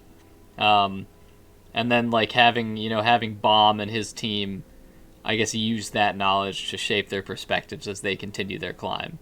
I'm thinking that could be like a running thread. Because we have so much stuff here between Yamas. Like, we have so much on the history of the canines now. We have all this stuff on, like, Yasracha. We have all this stuff on the Lopobia family now. We even have stuff with, like, White and the Ari family. Or the Aryeh family. Like, we have, like, a lot of Aryeh family culture now, too. So I feel like if we got Aryeh family culture with White, and then Lopobia family history and culture with this Yasracha stuff, I'm wondering if next we're gonna get Ha or Kun next. I think we're gonna get, like, after the Nest is done, I think we're gonna get one of those two. It just depends on... We don't know. I mean, we don't know much, like, in context. We know, like, so much more than we did before. We met, like, 20 new Lopobias. And we did get a little bit of the Haas in Chi and He's flashback. So I think we could be, Yin doesn't exist. So, yeah, no, it's not going to be the Yan family. Definitely not. I think that's going to be, like, one of the last families we look at. Just because we're not even going to get Yua back until, like, floor 133. If she returns at all, of course. So I think depending on what we get, we're either going to get Ha family stuff, if we look at Yuri after the nest, or Kun family stuff if we look at Masheni after the nest. I think those are, like, the top two. And then, very rare, but, actually, no, okay, wait. I'm trying to think. Like, in terms of history, it's going to be one of those two. I think Kun is the most likely, because I think Kun has more relevant history than the Haas do right now. But if SIU can set something up with it, then it'll make a lot more sense. I don't think too many families are going to get a lot of depth. I think it's just going to be... I think it's really just going to be Ha, Kun, Lopobia, and, like, yeah, Ha, Kun, Lopobia, and REA. I feel like those are going to be the four. And then everyone else is going to get, like, maybe just more family head exposure, or more, like, just more minimal exposure. Like, we're not going to get two Perrier family history. We're not going to get Hendo Locke family history. We're going to get, like, a Blood Matter backstory. But we're not going to get, like, in-depth culture. You know, we're not going to get Lopobia level stuff for that. If you asked me, like, before the nest, if we get, like, a ton of Lopobia exposure, I would have told you no way. So it's actually crazy to me that we're getting Lopobia focus so much. If we get Ha family lore, then Ari Han lore.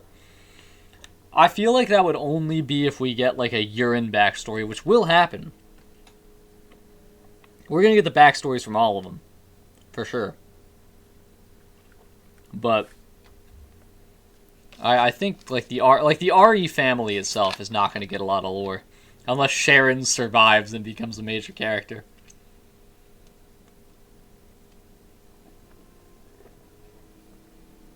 I don't know. But it would be cool to see more of Ariane. I mean, I'm with Bones. I really want to see two Perrier to Perrier.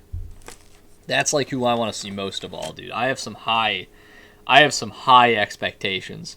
They changed it, Arrow. They changed it. Now it's Beastkin, dude. It's not furries anymore. Your prayers have been answered. I think it's good though. I think it's good that they changed it. Actually, I do like the Ring of Beastkin. I think Beastkin is actually pretty good. It's kind of wild that this guy was introduced like 10 chapters ago, or like 10 or 12. Kind of crazy. All right, so if we go, let's go back here a little bit. Let's see. When are we gonna get Cha backstory? That's what I want to know. All right, so here's kind of where we start getting. Here's where we start getting the flashbacks for the cat tower. We start with, actually, wait. No, it might be the next chapter. Yeah, okay, the next chapter is a flashback. So we get these guys fighting, and we get this guy transforming. He's very scary. Han Sung can go fuck right now. He's gonna get a little bloody, but it's okay. He gets beastification. This guy looks ripped now. I'm with Bones. Oh, come on. Come on, we love Bones. Arrow, you missed the 4-hour Bones discussion. We had a 4-hour talk with Bones last week. He showed me things that I had not noticed within years of reading, dude. Arrow, let me show you what Bones showed me right now. I'm so into this. I'm so into this right now. This is the craziest thing ever, alright? Where is it?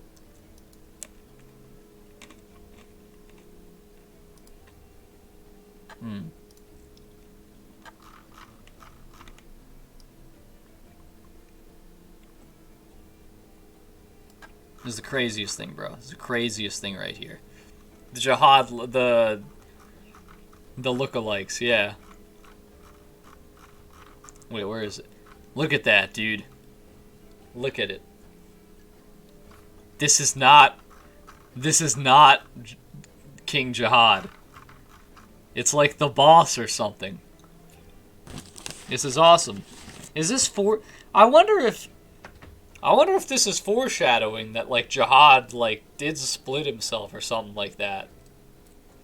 Because, like, if we have Jihad from the outside overlaid on this panel of this guy who is not this guy, then what if it's...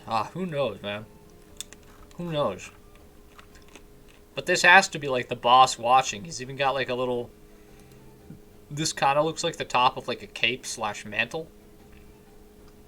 And it's not the same outfit as this. It's awesome. It's so cool. It doesn't really... And the mold is, like, not in the right... So, like, or not the... This is also the side that's, like, not the mold. Isn't that just Data Jihad? No, it's not. It's kind of wild, though. But yeah, I think that's such a cool observation. Yeah, exactly. At least as a headcanon, it's pretty fucking awesome. But it really does look like it can't be... It can't be the big guy. It can't be the big man. It's interesting. So we get these guys. So if we start here, we have Han Sung. We get the full Haracha flashback. So we have this whole story with the Rashang tribe when we look at Haracha. And we have, like, Yasracha coming in. This is, like, our first instance, really, of Yasracha, the, you know, dominator / you know, Yasracha, the slave owner, whatever. So he comes in, he takes over the tattoo people, and then everybody, like, so everybody cowers against this guy, and then Haracha agrees to join, and just uses... Can I add back? No, I cannot add back shots. I don't even have any shots, bro. I don't even have any shot. My shot glass is in the dishwasher right now.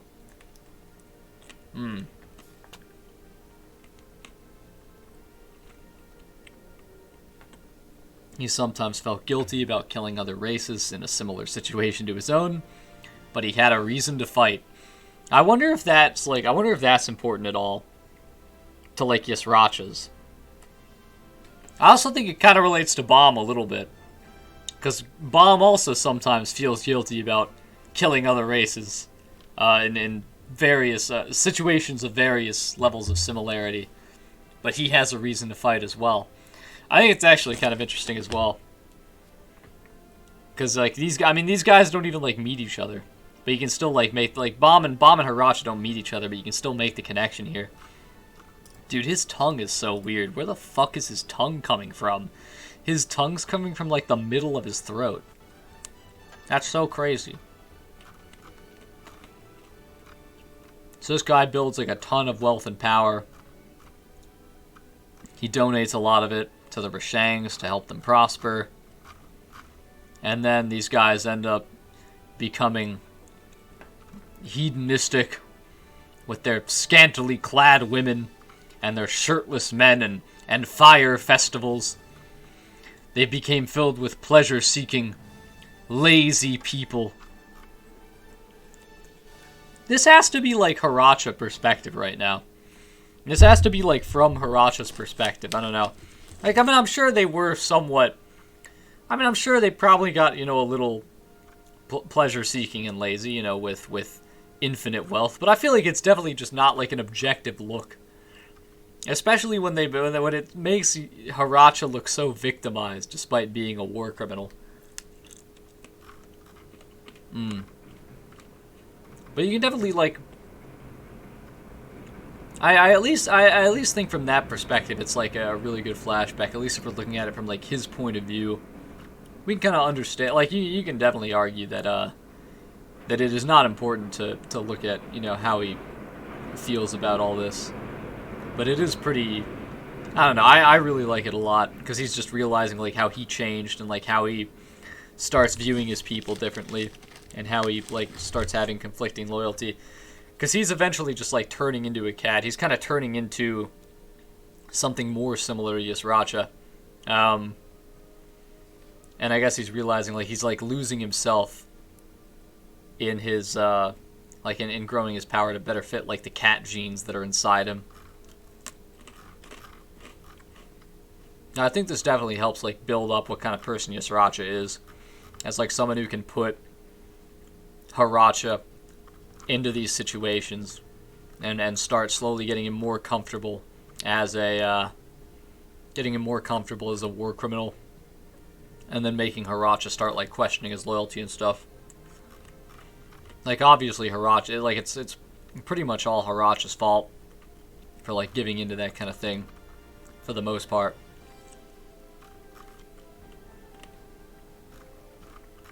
But he definitely does like a lot of bad stuff here.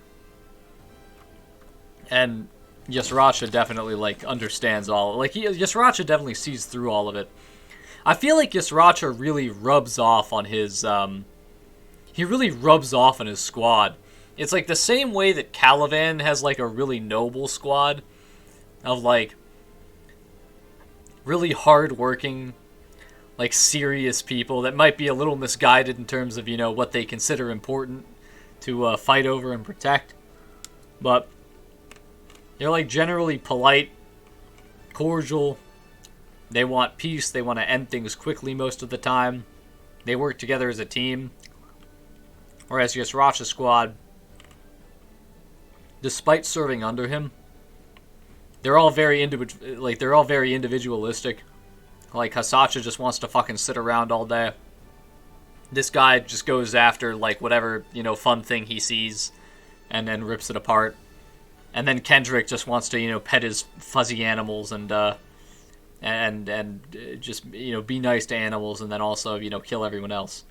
And they all, I think it's also probably intentional that maybe it's not intentional, like in itself, like not intentional in terms of the theming here, but like it definitely makes sense that we encounter all of these guys separately, like guarding different things in the Cat Tower, as opposed to the 4th Squadron's more team-based battles that occurred in the last station, when FEG was like fighting them all mostly together.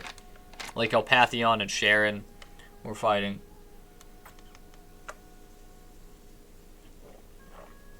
They were fighting together with Calivan a little bit. And then she and he had like her squadron fighting stuff together.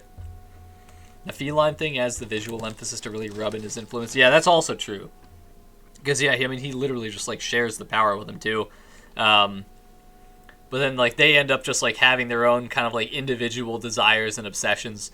And they end up, like, giving into that. Like, they become depraved from that. Like, this guy gets, like, too caught up in, like... Haracha gets, like, too caught up in, like, what kind of loyalty he's showing. And what kind of loyalty he's showing, what kind of power he has, and like trying to keep his position, and trying to like preserve like the status of the tribe. And then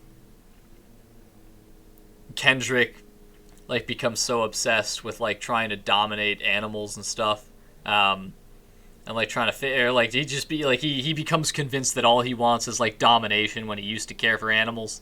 Like, Yusracha just makes him, like, Yusracha just gaslights him into thinking all he ever really wanted to do was control people.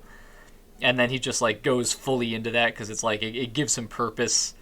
He just ends up focusing on, like, what he can do to, like, transcend the world of the animals that he's nice to. And then Hasacha was like always a lazy kid, but then Yasracha just gives her the means to be lazy all the time and gives her, you know, a power like capable of making other people give into laziness too. It's pretty fun. It's definitely pretty interesting. And then Nanotone is a mouse, and Fashiel has a suit of armor. And you finally get Yasracha, who has like different aspects of all that, but you also get that tied in with like a much larger history of like the Lopobia family. It is kind of interesting how we get these levels of history, I guess, because like I feel like the farther we go into the season, the more branches of the history are unlocked. Like, it's not like we get more and more detail about like certain events. Like, we get that a little bit, but it's like we start out learning about the canine history, and then we introduce Yasracha, and then we tie the canine history into, you know, the Yasracha history and like his betrayal, and then we tie the Yasracha history into the 5th Squad history, and then we tie the 5th Squad history back into the main Lopobia family history. It's like it all, like you end up piecing together a really, not, I wouldn't say like direct, I might not even say cohesive, but like you get a very interconnected chain of events. So you get like a full story after like 100 chapters of these flashbacks. I think we actually do get information flashback-wise at a good pace too. I think SIU has really nailed these flashbacks in the Cat Tower especially. Like, sometimes we had like Cage flashbacks where it was like Doom's like, oh, I made this guy kill himself. How cool is that? And Yama's like, why the fuck would you do that? He's like, yeah, whatever. This is just all killing himself. It's fine. That's like a weak flashback. But then we get, you know, his name was Kendrick. He liked animals, and then he started dominating. You know, it was a very complex backstory. We'll get to it in a second. But yeah, Haracha's definitely, this Haracha flashback definitely started like a really good. It definitely started a really good thing because it ties into not only and like beyond going into the history too. It also just ties into the kind of like people that they are and like how, just like literally like the parts of themselves that they lose when they climb the tower. And it actually seems like Haracha was one of the lucky ones. Actually seems like Haracha and Kendrick DL were both two of the lucky ones because, like most, you know, we learn in season 2, not season 2, sorry. We learn from Han Sung in season 1 that like everyone like fucking changes and like loses themselves and stuff as they climb up the tower. It's like they, you know, whether they learn it at the top or whether it's on the way, you know, they become different. We certainly learned that through Bomb's team, that they become different people when they come up. You know, they face incredible challenges and a lot of trauma when they go up there. But Haracha and Kendrick, they seem to actually have been doing just fine until they met Yasracha, and that was after they were already rankers. So it's like they kind of got off easy because they seem to have had like maybe relatively easy climbs up the tower. I don't know why the Rashang are so weak if they got this guy. Like, apparently didn't even have that difficult of a climb. He comes back with a smile. He's not even that buff. Seems like he really didn't have to work for too much at all. Now if we go ahead a little bit more, let's go ahead and check out the Kendrick DL flashback. I don't know which one that's going to be in. Maybe this one? No. No, it's not. Is it this one? Oh, yeah. So here we get the Kendrick DL flashback. I know this one's Raj's favorite.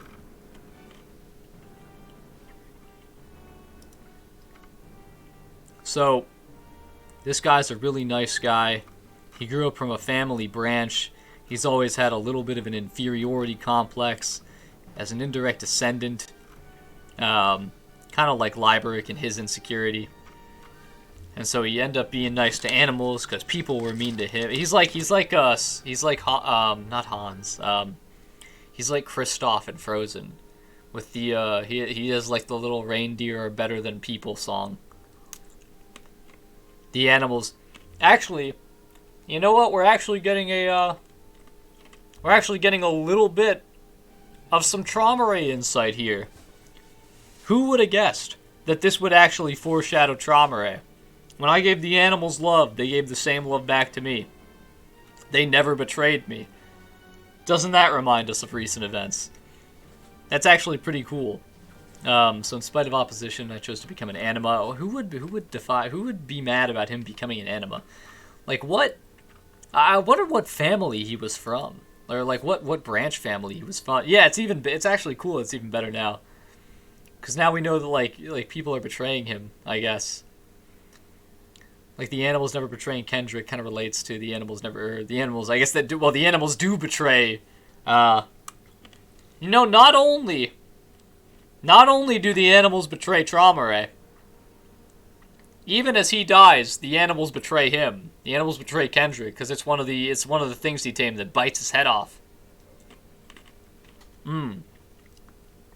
That could. I wonder if that's actually like light foreshadowing for Traumaray's eventual death. I feel like this lends like 1% credence to Yama killing Traumaray. Because, like, Yama's like the rabid animal, you know? Yama could be Yama, Yasracha, Doom. They could be the rabid animals that eventually come back to bite Traumaray's head off. Could be.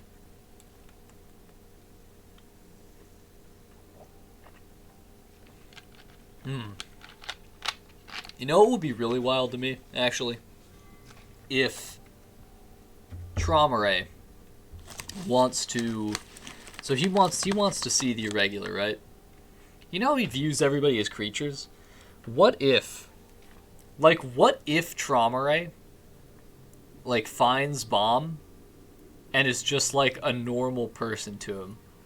Like, he just, like, tries to have a normal conversation with him. Because Bomb's, like, one of the only people that he views as, like, an actual human being. That would be wild. That'd actually be kind of awesome. I'd be here for that. So he wants to be nice to the animals. He wants to be a true anima. He wants to be friends with them. He wants to be like Lefab and the Crab King.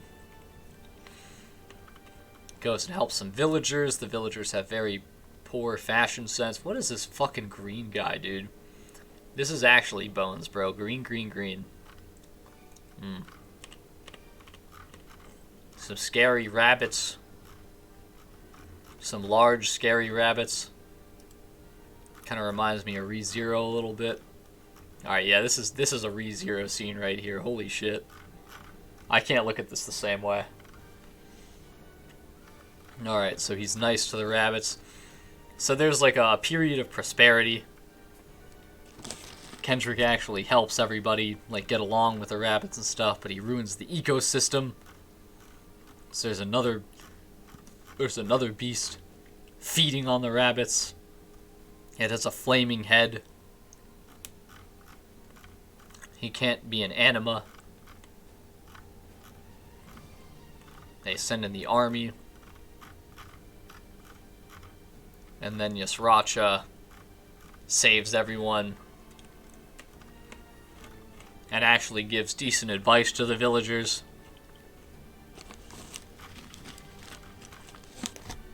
Now, this part I feel like kind of works on its own, but I think it also relates... Oh shit, bro, it's the tower lights. The tower lights are back. I wonder if the tower lights actually symbolize anything. I don't think they do. But like... Yeah, I don't think they foreshadow anything. Or, not foreshadow. I don't think they symbolize anything. But sometimes I wonder if they symbolize like something bad. I don't know.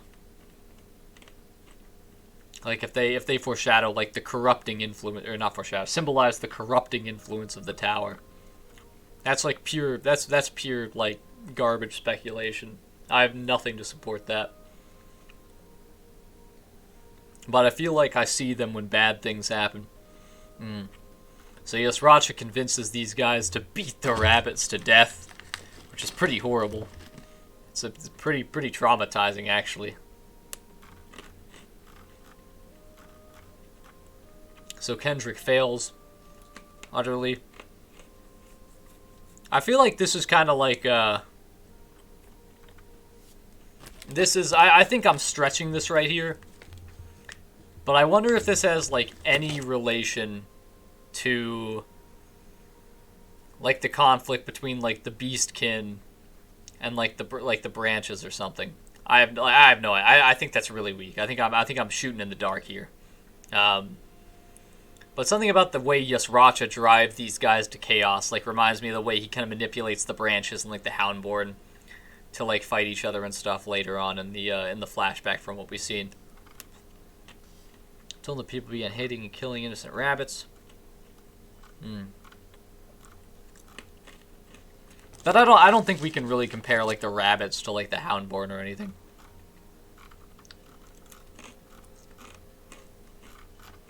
So he shows the beasts. The rabbits were their food. So he's just messing up the ecosystem. I wonder if that ecosystem is like kind of the irregular to regular food chain. Not really a food chain. But it's like, yeah, nah, you know what? No, I'm not gonna go. I can't back that up. I'm not gonna say that's real. I'm trying to like figure out connection here, like anywhere I can. I'm just kind of spitballing right now. But some of it's just not sticking for me. It's like, if you throw enough shit at the wall, you know, some of it's gonna stick. But I think that's one that's gonna slide off. I definitely think that the main thing here, I definitely think the main thing in this flashback that relates to what we're seeing with Yasracha is the depravity. Just getting Kendrick to enjoy domination. Because something in there, something we haven't really seen yet, is enjoying that like Yasracha enjoying that domination that he does with the other, with the other races that he captures. I think that's the important part here, but I also think that we haven't seen that much in the flashback that we have so far. That's why I want to see him. Oh, Kendrick definitely goes further than him, because he just becomes obsessed with that idea of domination. Yeah. Yeah, I think so. I think he's closer to Traumeré at that point. And then you have Yasracha observing him and kind of guiding him in certain ways, the same way that he gives advice to Traumeré and stuff too.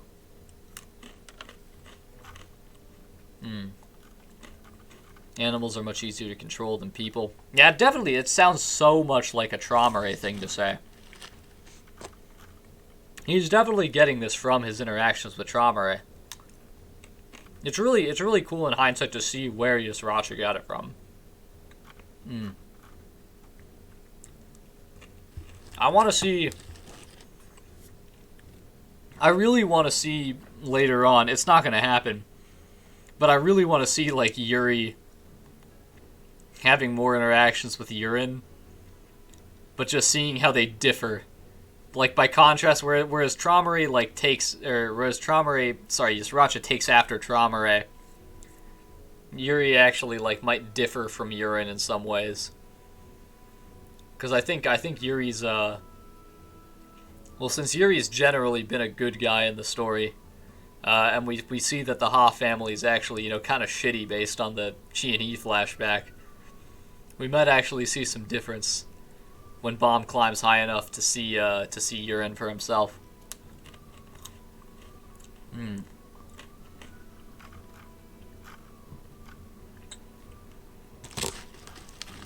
He knew me. Jeez. Alright, so yeah, then Job beats everyone up. Let me skip all this. Oh, here we go. And then finally, you know, grand irony, Kendrick wants, like, to control everyone and everything around him. And then one of the animals that he thought was loyal to him bites his head off.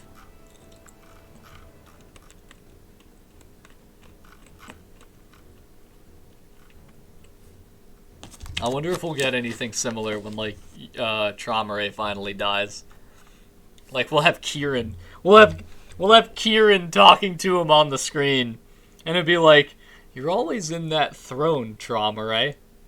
And then Traumeré's like, "That's correct." That's correct, Kieran. I like sitting. It's very comfy on my couch. I don't know.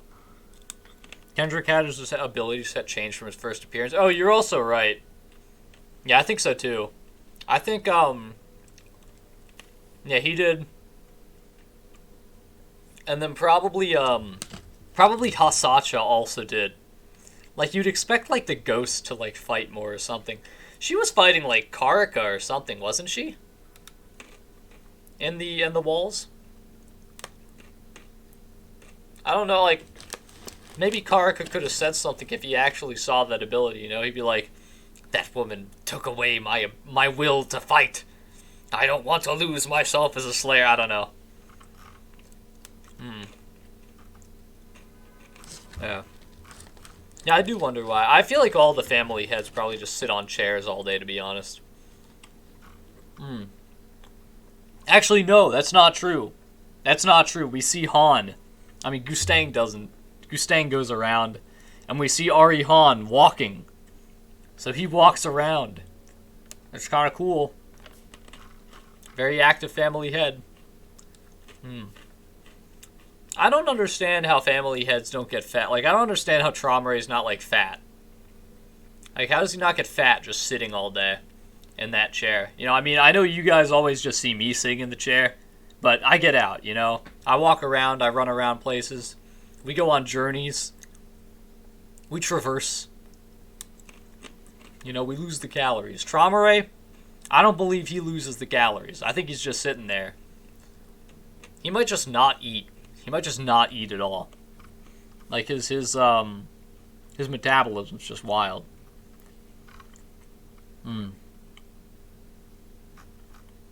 His legs are a symbol of how much more evolved he is than other animals.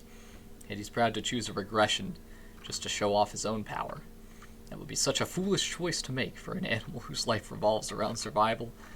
Yet it's also a very human choice. Amazing. He's become wonderfully corrupt. Like, this stuff all ties together so well. Like, Kendrick's story ties into, yes, Racha's domination. It ties into Traumeré's domination and his affinity for animals. It ties into White wanting Bomb to fall into depravity. It really goes all around. It's awesome. It's such a relevant flashback. It encompasses, like, it encompasses and introduces so much to this history. It's really, it's really cool to see how it all comes together later. So then White is running away, or sorry, Bomb is running away from White here. We can skip a little more. Now I think for the sake of, we're gonna skip some of these White flashbacks, and we can talk about them a little bit later. But we'll skip ahead to Chi-En-Hee, if we can find her. Alright. Here we go. Alright. So now we have what kind of starts off seeming like an unrelated flashback. We have a new philosophy to deal with. We have the philosophy of rest and of fighting. You know, do we live to work, or do we work to live? Yeah, perhaps we live not to work, but to rest. Can you imagine Hasacha posting on r/anti-work? Have you guys been on that? Have you guys been on that sub? I actually haven't. I just know the story about, like, somebody embarrassing themselves on, like, Fox News or something from there. kind of logic is that? You take a rest after the battle. Whatever you do, you rest in the end. Isn't it a better choice to give up Caliban and rest? Not really. See, it is. I'm gonna put it out there. Like, I feel like I get where she's coming from. Like, ultimately, like at the end of the day, I get where she's coming from. I get the general philosophy. Wow, she's really, really hot in this panel. But then, like, in context, of course, it sounds fucking insane. What do you mean? Isn't it a better choice to give up Caliban and rest? So let's think about this a little bit. All right. So if she gives up Caliban and rest, right? That's not like she gets to take a rest and she gets to go home. She gets to stay here in the cat tower and fucking die. How is that gonna help any? Like, how? Of course, she's not gonna be happier taking a rest like that. You know. What if she wants to watch TV when she takes her? Maybe she wants to go back to her floating ship. She wants to, watch some Tower Drama Island. She wants to, watch some Tower Survivor or Tower of Fortune or Tower Pretty or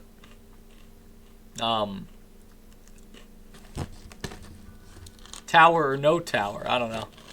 But she can't do that in the cat tower. So we get this flashback here about the Ha family. This girl is like the anti-Ha, also, to be honest. If we scroll down enough, we'll get to the flashback. So you guys can hear my scroll wheel pretty loudly, I think. So this girl is like the anti-Ha. Alright? I don't know how she got born as the black sheep of the Ha family. But she's really lazy. She has natural ability. She's very good. But she just is. That's her whole thing. Honestly, her story is actually pretty fucking simple. I really like it. I kind of like talk about it as if I don't like it, but I actually really like the Hasacha flashback too. Like, I get it, you know. You have a lot of ability, but you're just fucking lazy. I get it, you know. That's like the classic. What? She's a classic gifted child or some shit. You know, she burns out.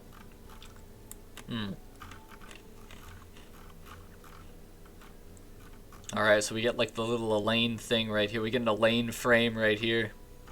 Not Lopobia. Ha members are really tall. Ha family is just full of incredibly tall people. She got stronger, needed a place to rest. She wanted to join Jihad's army. So I guess she wanted to join Jihad's army just because it was kind of, like, expected of her. She was someone who never really wanted to do anything, but always gave in to the expectations of her family. I guess it's kind of like Elaine in that sense. So she goes along with Jihad's army. Yeah, I mean, Chiani's contrast and Chiani's side of it is definitely a lot better. I definitely agree with you. For that. Also, I just realized just now that I never turned my mic volume back down after doing something else. This must be kind of grating. This can't be pleasant. Let me fix this a little bit. We'll get at least like 15 minutes of normal sound. All right. Oh, really? It's fine? Oh, I see it going into the red a lot on mine.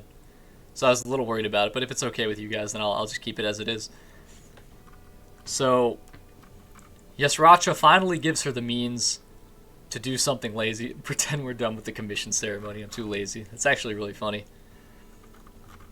So we finally have Yas just letting this girl rest and kind of do what she wants. I ignored the opposition of the Ha family and accepted feline power so I could get lazy. That's kind of wild. That's just like a wild thing to say. Like, I get it, but it seems unnatural.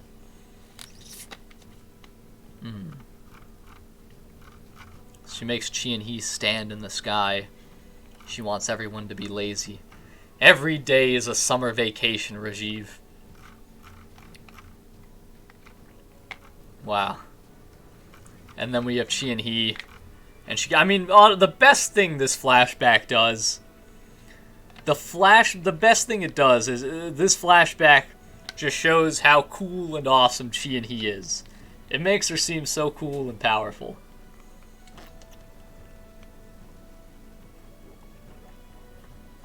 Like, just the fact that she had to struggle so much her entire life and really devoted herself to, like, the same way that, not the same way, in complete contrast to how Hasasha wanted to avoid her family's expectations and wanted to ignore them and hated them.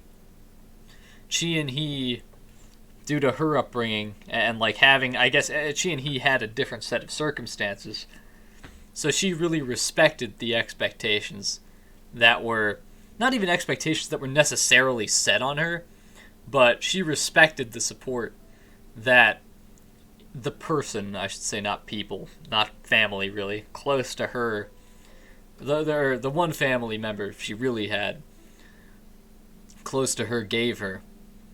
And she chose to honor that by contrast. She chose to actually like follow. She willingly followed them, and I think to an extent enjoyed the expectations and used that as motivation for herself to work harder. Whereas Hasasha wanted to avoid them and then got lucky in the end with the cat power. So she talks about her upbringing. Now I'm trying to think, now are we going to find ways for Chi and He story, for her story to relate to like the Lopobia struggle? Like, I don't know. I feel like maybe there's like maybe if we get Puditi backstory later on, maybe we get Puditi's backstory, or Perseus's backstory, then we can find some more parallels to draw. I don't know. Right now, I'm kind of having trouble thinking about how this relates as much. So, her father kept telling her to give up. I'm going to take back everything I said about her family supporting her. Actually, well, that's not true. He still does it. He still does it quietly. But he still tries to, it's a mixed bag, I guess. Because he's more afraid of, like, having he's more afraid of having her be failed by, the culture around her. He showed me the wealth he accumulated through his services and told me to have it easy. She wanted to become a princess. I feel like it's actually really weird for, like, a Ha mother to abandon a daughter. Like, even Yura's mother didn't abandon her. That's kind of wild, isn't it? Well, I mean, it's not wild that Yura's mother didn't abandon her. I feel like it's kind of wild that she and He's mother abandoned her. That doesn't make a lot of sense to me. I feel like daughters are pretty valued in the Ha family, you know? I thought perhaps my mother, who went her own way from the band after abandoning me, was a better person than my father, who always told me to give up. I continuously failed the test to enter the training squad of the main family, but I had to join the squad in order to be noticed by the Han's army.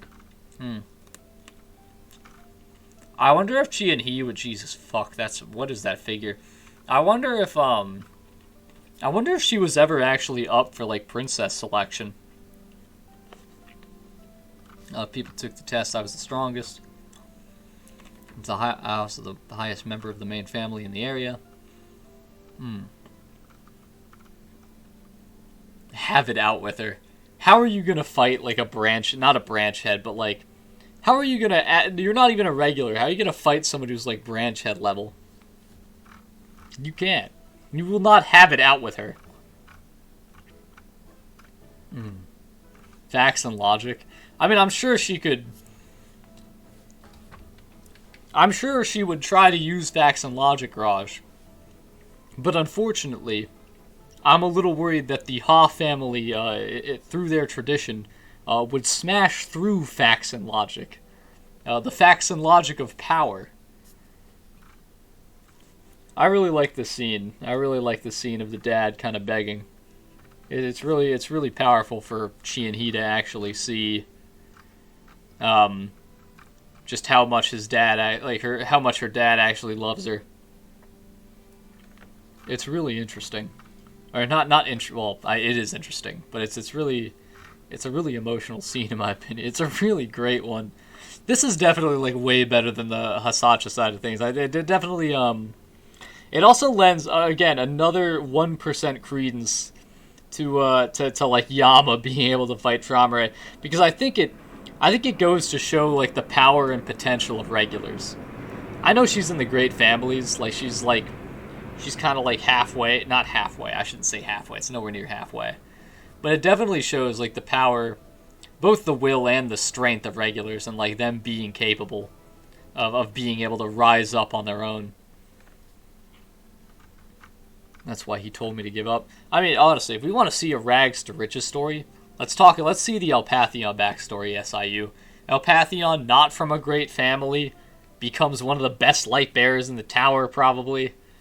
Serves, Calivan. I don't know, he seems like he's got a story to tell.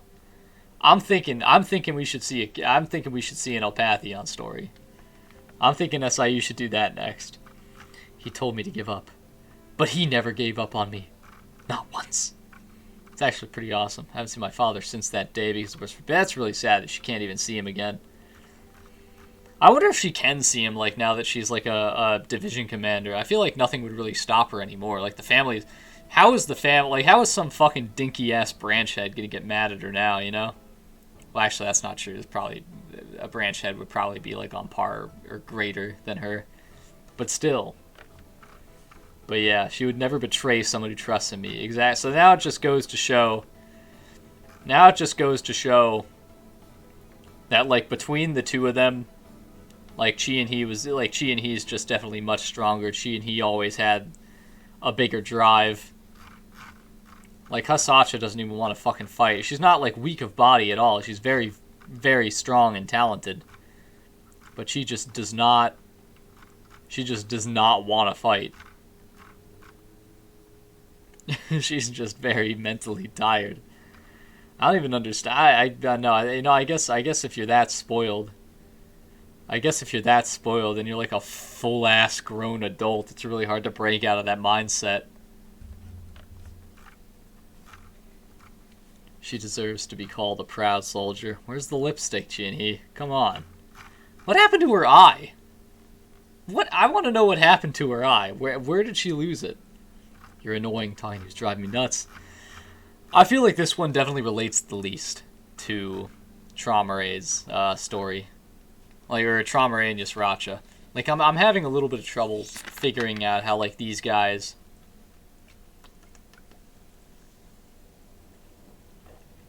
relate to it. This is definitely a flashback that shines individually, but maybe not as much in context. I still think it's important. Especially as, like, Chi and Hee is, like, a kind of a contrast to someone like Haracha, who didn't lose himself along the way. And I guess that's, just part of the effect of being in the 4th Squadron, where they actually, treat you with respect and give you, effective responsibility. Whereas in, I feel like in the 5th Squad, I feel like Fashil and Haracha do, like, all the work. I feel like they carry all the way to that squadron. Like, Kendrick and Hasacha would literally just be fucking sitting around the whole time. Meanwhile, Haracha, just tries to kill as many people as he can to feel like he actually belongs in a squad because he lost his original group. And then Fashil, I guess, is just kind of based in general, so. Then we have Pretty Boy Calivan. Oh, yeah.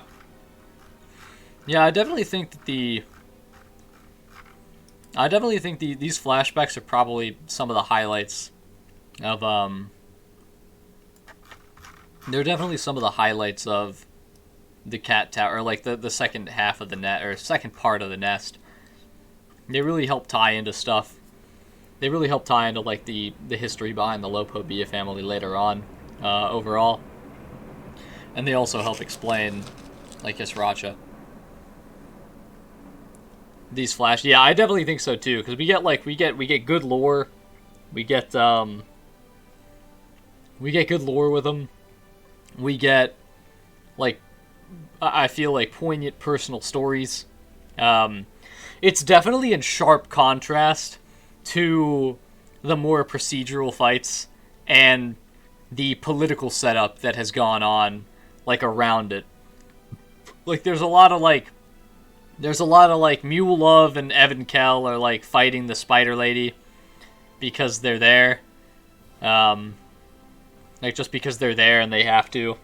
They gotta free the canines because they're there and they have to. You know, Obama's going to the Suspendium because he's been ordered to. Caliban and Liberic. I mean, I feel like Caliban's showing. I'm actually gonna say, you know, I think now, in hindsight, like now that I'm thinking about it, I was the most excited and invested in the present stories, like in the present plot threads for Caliban's, because that was the only one that really felt like he had like direction in it. Kalinka remix? Maybe. Let me see. This is which one is this? Russia? Oh yes, yeah, this is it. Yeah, definitely. Yeah. But yeah, there should be another one coming too, I think. I think there should be another remix for it. But now I think especially with like the history that we gotten built like building up the Lopo side, I actually think I think Caliban has actually turned into one of the weakest plot threads, and that's because we had really good build-up to it with she and he and her her, you know, trust and her mutual trust in Caliban, and we had the start of the conflict with Liberic by him blowing up a squad and that really getting to him. But when they fight, that fight has been like almost completely about Liberic's insecurity. It really hasn't had Caliban reflect on like his like his squad or his, you know, his own character at all in that fight. Like the only thing that's even like the only thing that's touched upon anything character related for him or like anything related to his motivations is when he bitches out at the end of fighting Liberic and just goes right back to not fighting him, protecting you know, Zahard's plan. And I'm not really that mad at him for like switching sides, but the fact that he like doesn't even say anything or like remember like Chi and he or, you know, a Pantheon or Sharon or anyone or Dorian even in his fight, it's just like a huge like missed opportunity to me. It doesn't make a lot of sense to not touch upon those as he's in the process of getting his revenge. You know? I think it's silly. I don't think his character's been like assassinated, but it's definitely much less engaging than it used to be. Like I'm definitely much less invested in him now. Because his direction's like gone. And he's not reflecting on his loyalty really. He's not showing any doubt in like, you know, the plan of Zahard or anything like that. There were a million ways to do it better, but SIU spent too much energy focusing on technique and like dinky ass side commentary with fucking LaFave and Meyer and Candidi. I don't know. It's definitely like a big missed opportunity to have an actual good confrontation between Caliban and Liberic. I think it really it felt like it had the most direction out of anything that was going on at that time. But now it's kind of gone. I would say the only thing that's like worse than it or like less or more pointless is the Evan Kell side. I think the Evan Kell side is just like completely pointless. Like, nobody fucking does it. I think it's telling that SIU...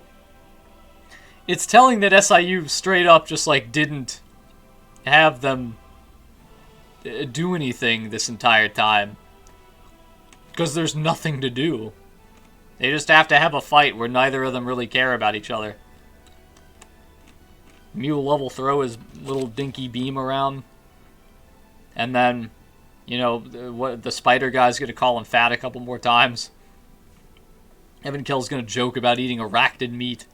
And then the what's her name? White Garment is just going to be like, it's time to teach you a lesson, you uppity child. I don't know. Definitely the flashbacks have shown, by far, more direction, more importance, and have done a better job showing characters' motivations than anything in the present. Even Bomb has, like, no fucking direction right now. He's literally just going to the Suspendium because Machete told him to. It's like, I don't know how SIU can, like, drop the ball that hard in the present, but then, like, really nail it in the past. It's just, like, I guess that's where his energy's going. Like, he's like, this is the stuff that I want to show. Anything outside of this, we just have to get from point A to point B.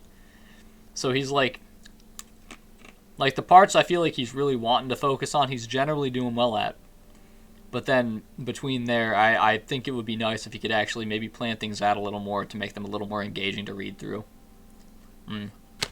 Maybe have a little more characterization and a little less, you know, technique talk. As much as he wants to try to keep the fights interesting, I think keeping the I think even more than having actual interesting fights, if he has more interesting dialogue during the fights, then more characterization, then people will get more invested in them in general, because those characters are going to have something to prove.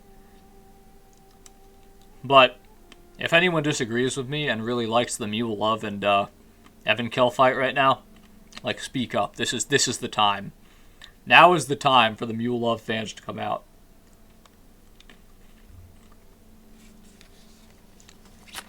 I feel like we could have had, like, a small, like... I feel like Mule Love could have had a good fight against Sicarius. I feel like he could have actually... some of his stuff is funny, right? But, like, this whole thing is that, like, his fight is funny. He's, like, a little fat boy flying around. But he has the cool thing where he, like, frees his legs, and he uses, like, the blade, or, like, Shinsu control in his legs. That's actually, like, a cool technique, so I'm gonna give SIU props for that. But, like, there's no characterization there. Like, for Hansong and Haracha, for Chiani and Hasacha, there was a lot of characterization within those fights. It was like a battle of ideals. That's just not there in like, a lot of these present conflicts. The most we get is Liberic complaining about, you know, people don't think that he's actually, you know, good at his job, and he, I guess, probably is. He's served him well up till this point, I guess.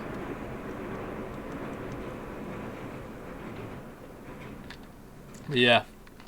So the last thing I think we can talk about today is the white flashbacks.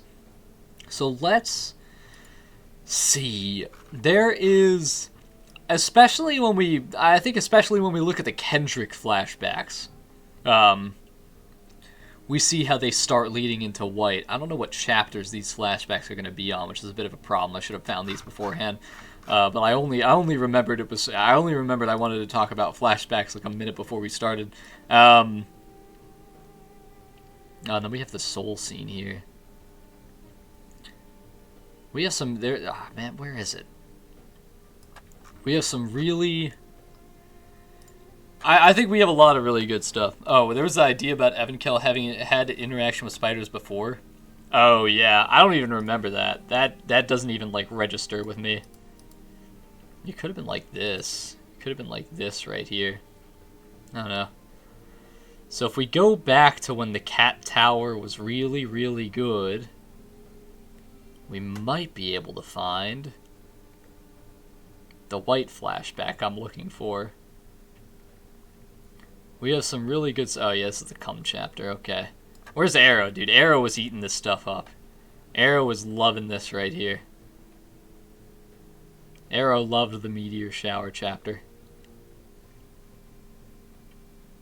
Where is it? Dude, where is the stupid flashback? Anyway, I'm looking for the one. I'm looking for the one where White talks about where White like kills his like teacher. I mean, I love the Bomb one too, with Bomb regretting like spending time with his friends and stuff. That one's great, but it's not the one that I want to focus on. But I think Kendrick's talk about depravity really, or like Kendrick's whole thing about depravity, definitely ties into White's desire to corrupt Bomb, and beyond that, also maybe it's even earlier, and like also is reminiscent of like White when he like kills his teacher, and he can't accept that like he can't accept responsibility, and he just has this drive to consume souls and get more power. I think those two are related. I think Kendrick's ties into White's there. I can't find it. Bruh, I have to skip through all of this great Bomb White stuff for the sake of finding this flashback. This is so sad. I don't understand what this panel is, to be honest. Like, you see how like you see how the sun is like growing, right? But is it only growing in like one direction? Like, what is the shape here, you know? Why is there ground inside of Bomb now? I don't think it was always like that. Where's the brother, where's the flashback? I can't find it. If I can't find it in like 1 minute, I'm gonna skip it. What if I'm going the wrong direction? Alright, it's the jump. Oh yeah, what a great chapter. It's probably the best chapter in all Tower God. Yeah, where is it? Let me go to the end. I'm gonna go to the end. We'll find a chapter that I can actually find the flashback for. Maybe.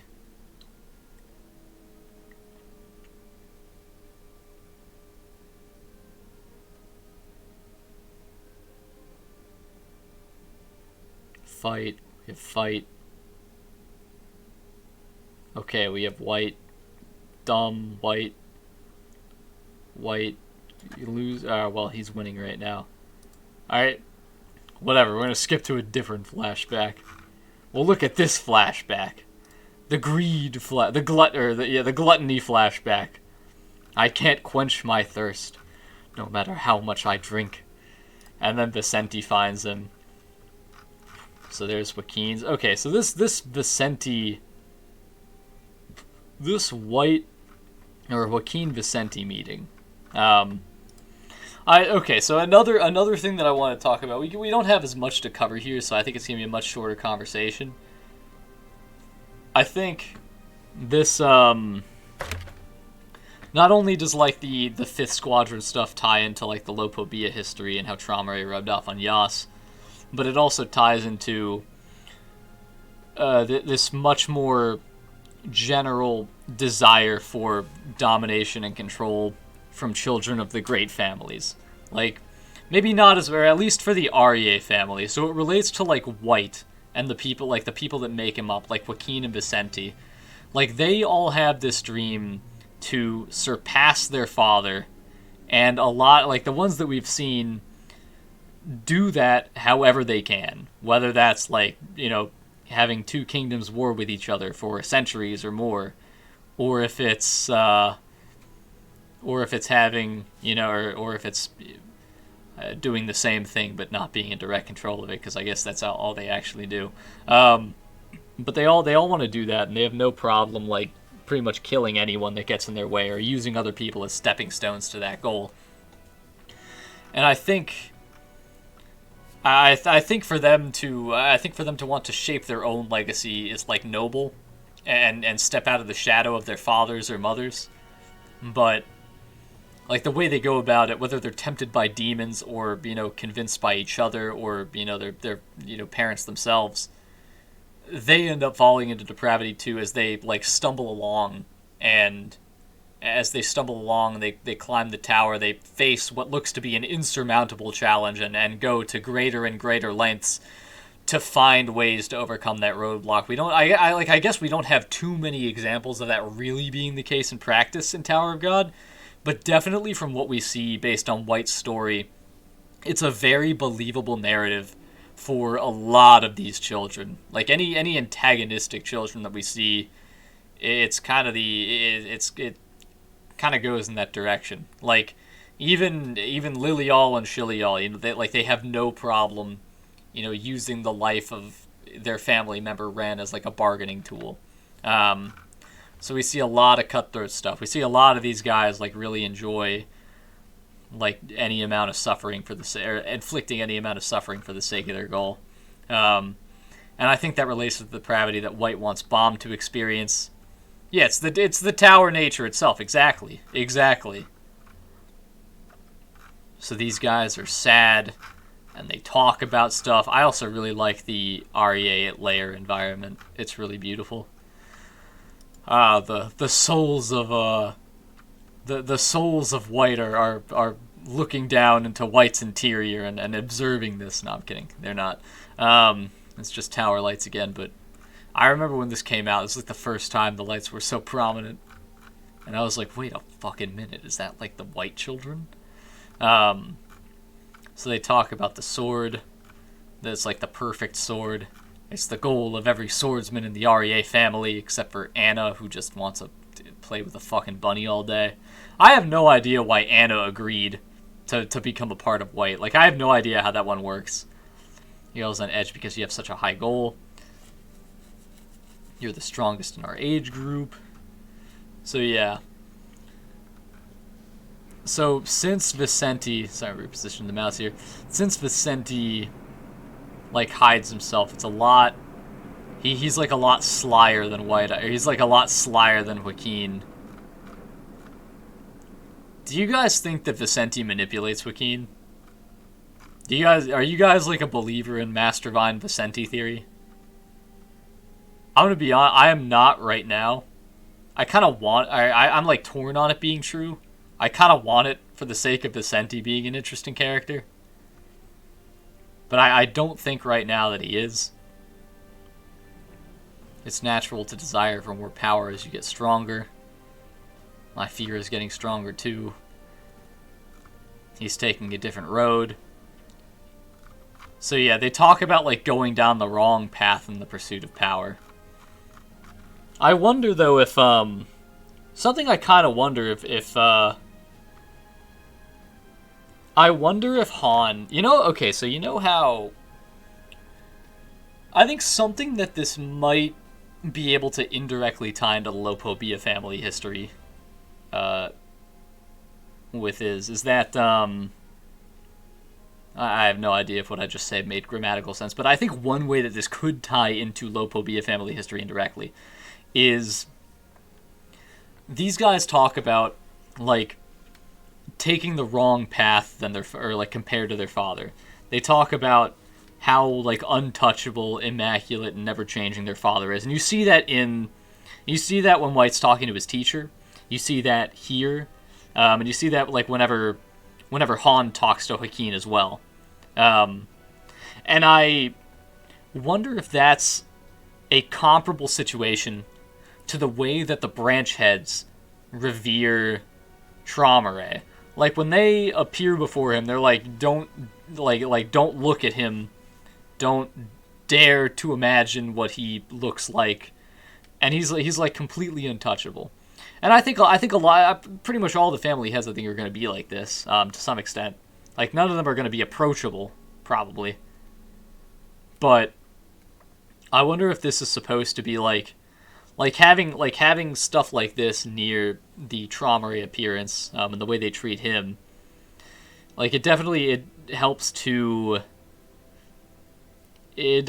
create to reinforce the untouchable aura around family heads. So having this scene here, is maybe helping rub off on Traumare's portrayal indirectly by just showing like all the family heads are untouchable, never changing, and like every child in the family is thinking about how to live up to their name, essentially. So like you see that insecurity a little bit in like Perseus and Pudidi as they prostrate themselves in front of Traumare as well.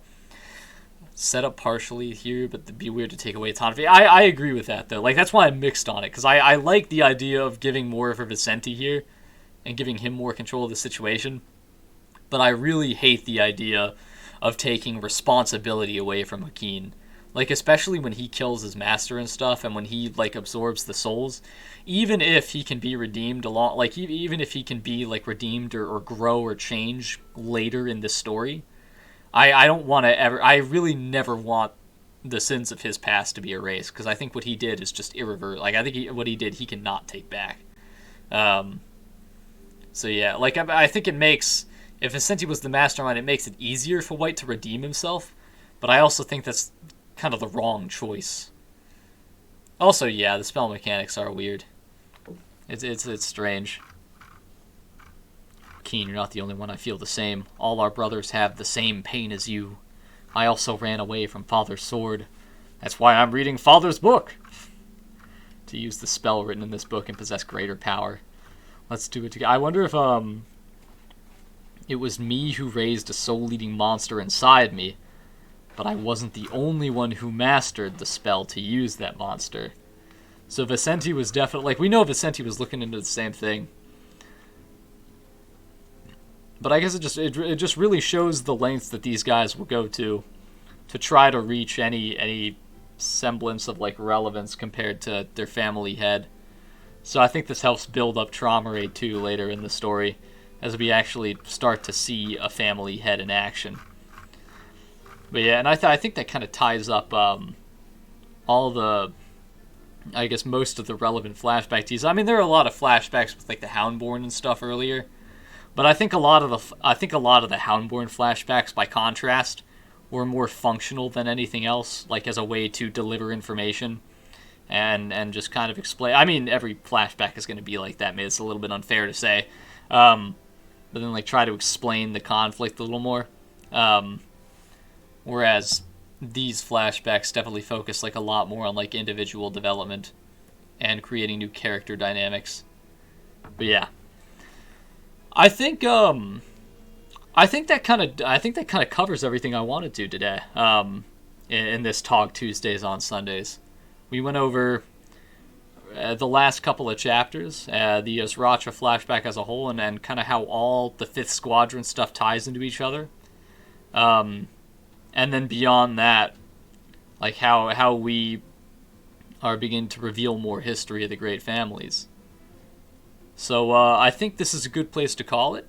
Thanks a lot, guys, for coming. I really appreciate you guys showing up tonight. And have a wonderful night. I'll see you guys either tomorrow for whatever, for probably some yeast, or Friday for Dr. Frost Fridays, or of course next Sunday for ToG Tuesdays on Sunday.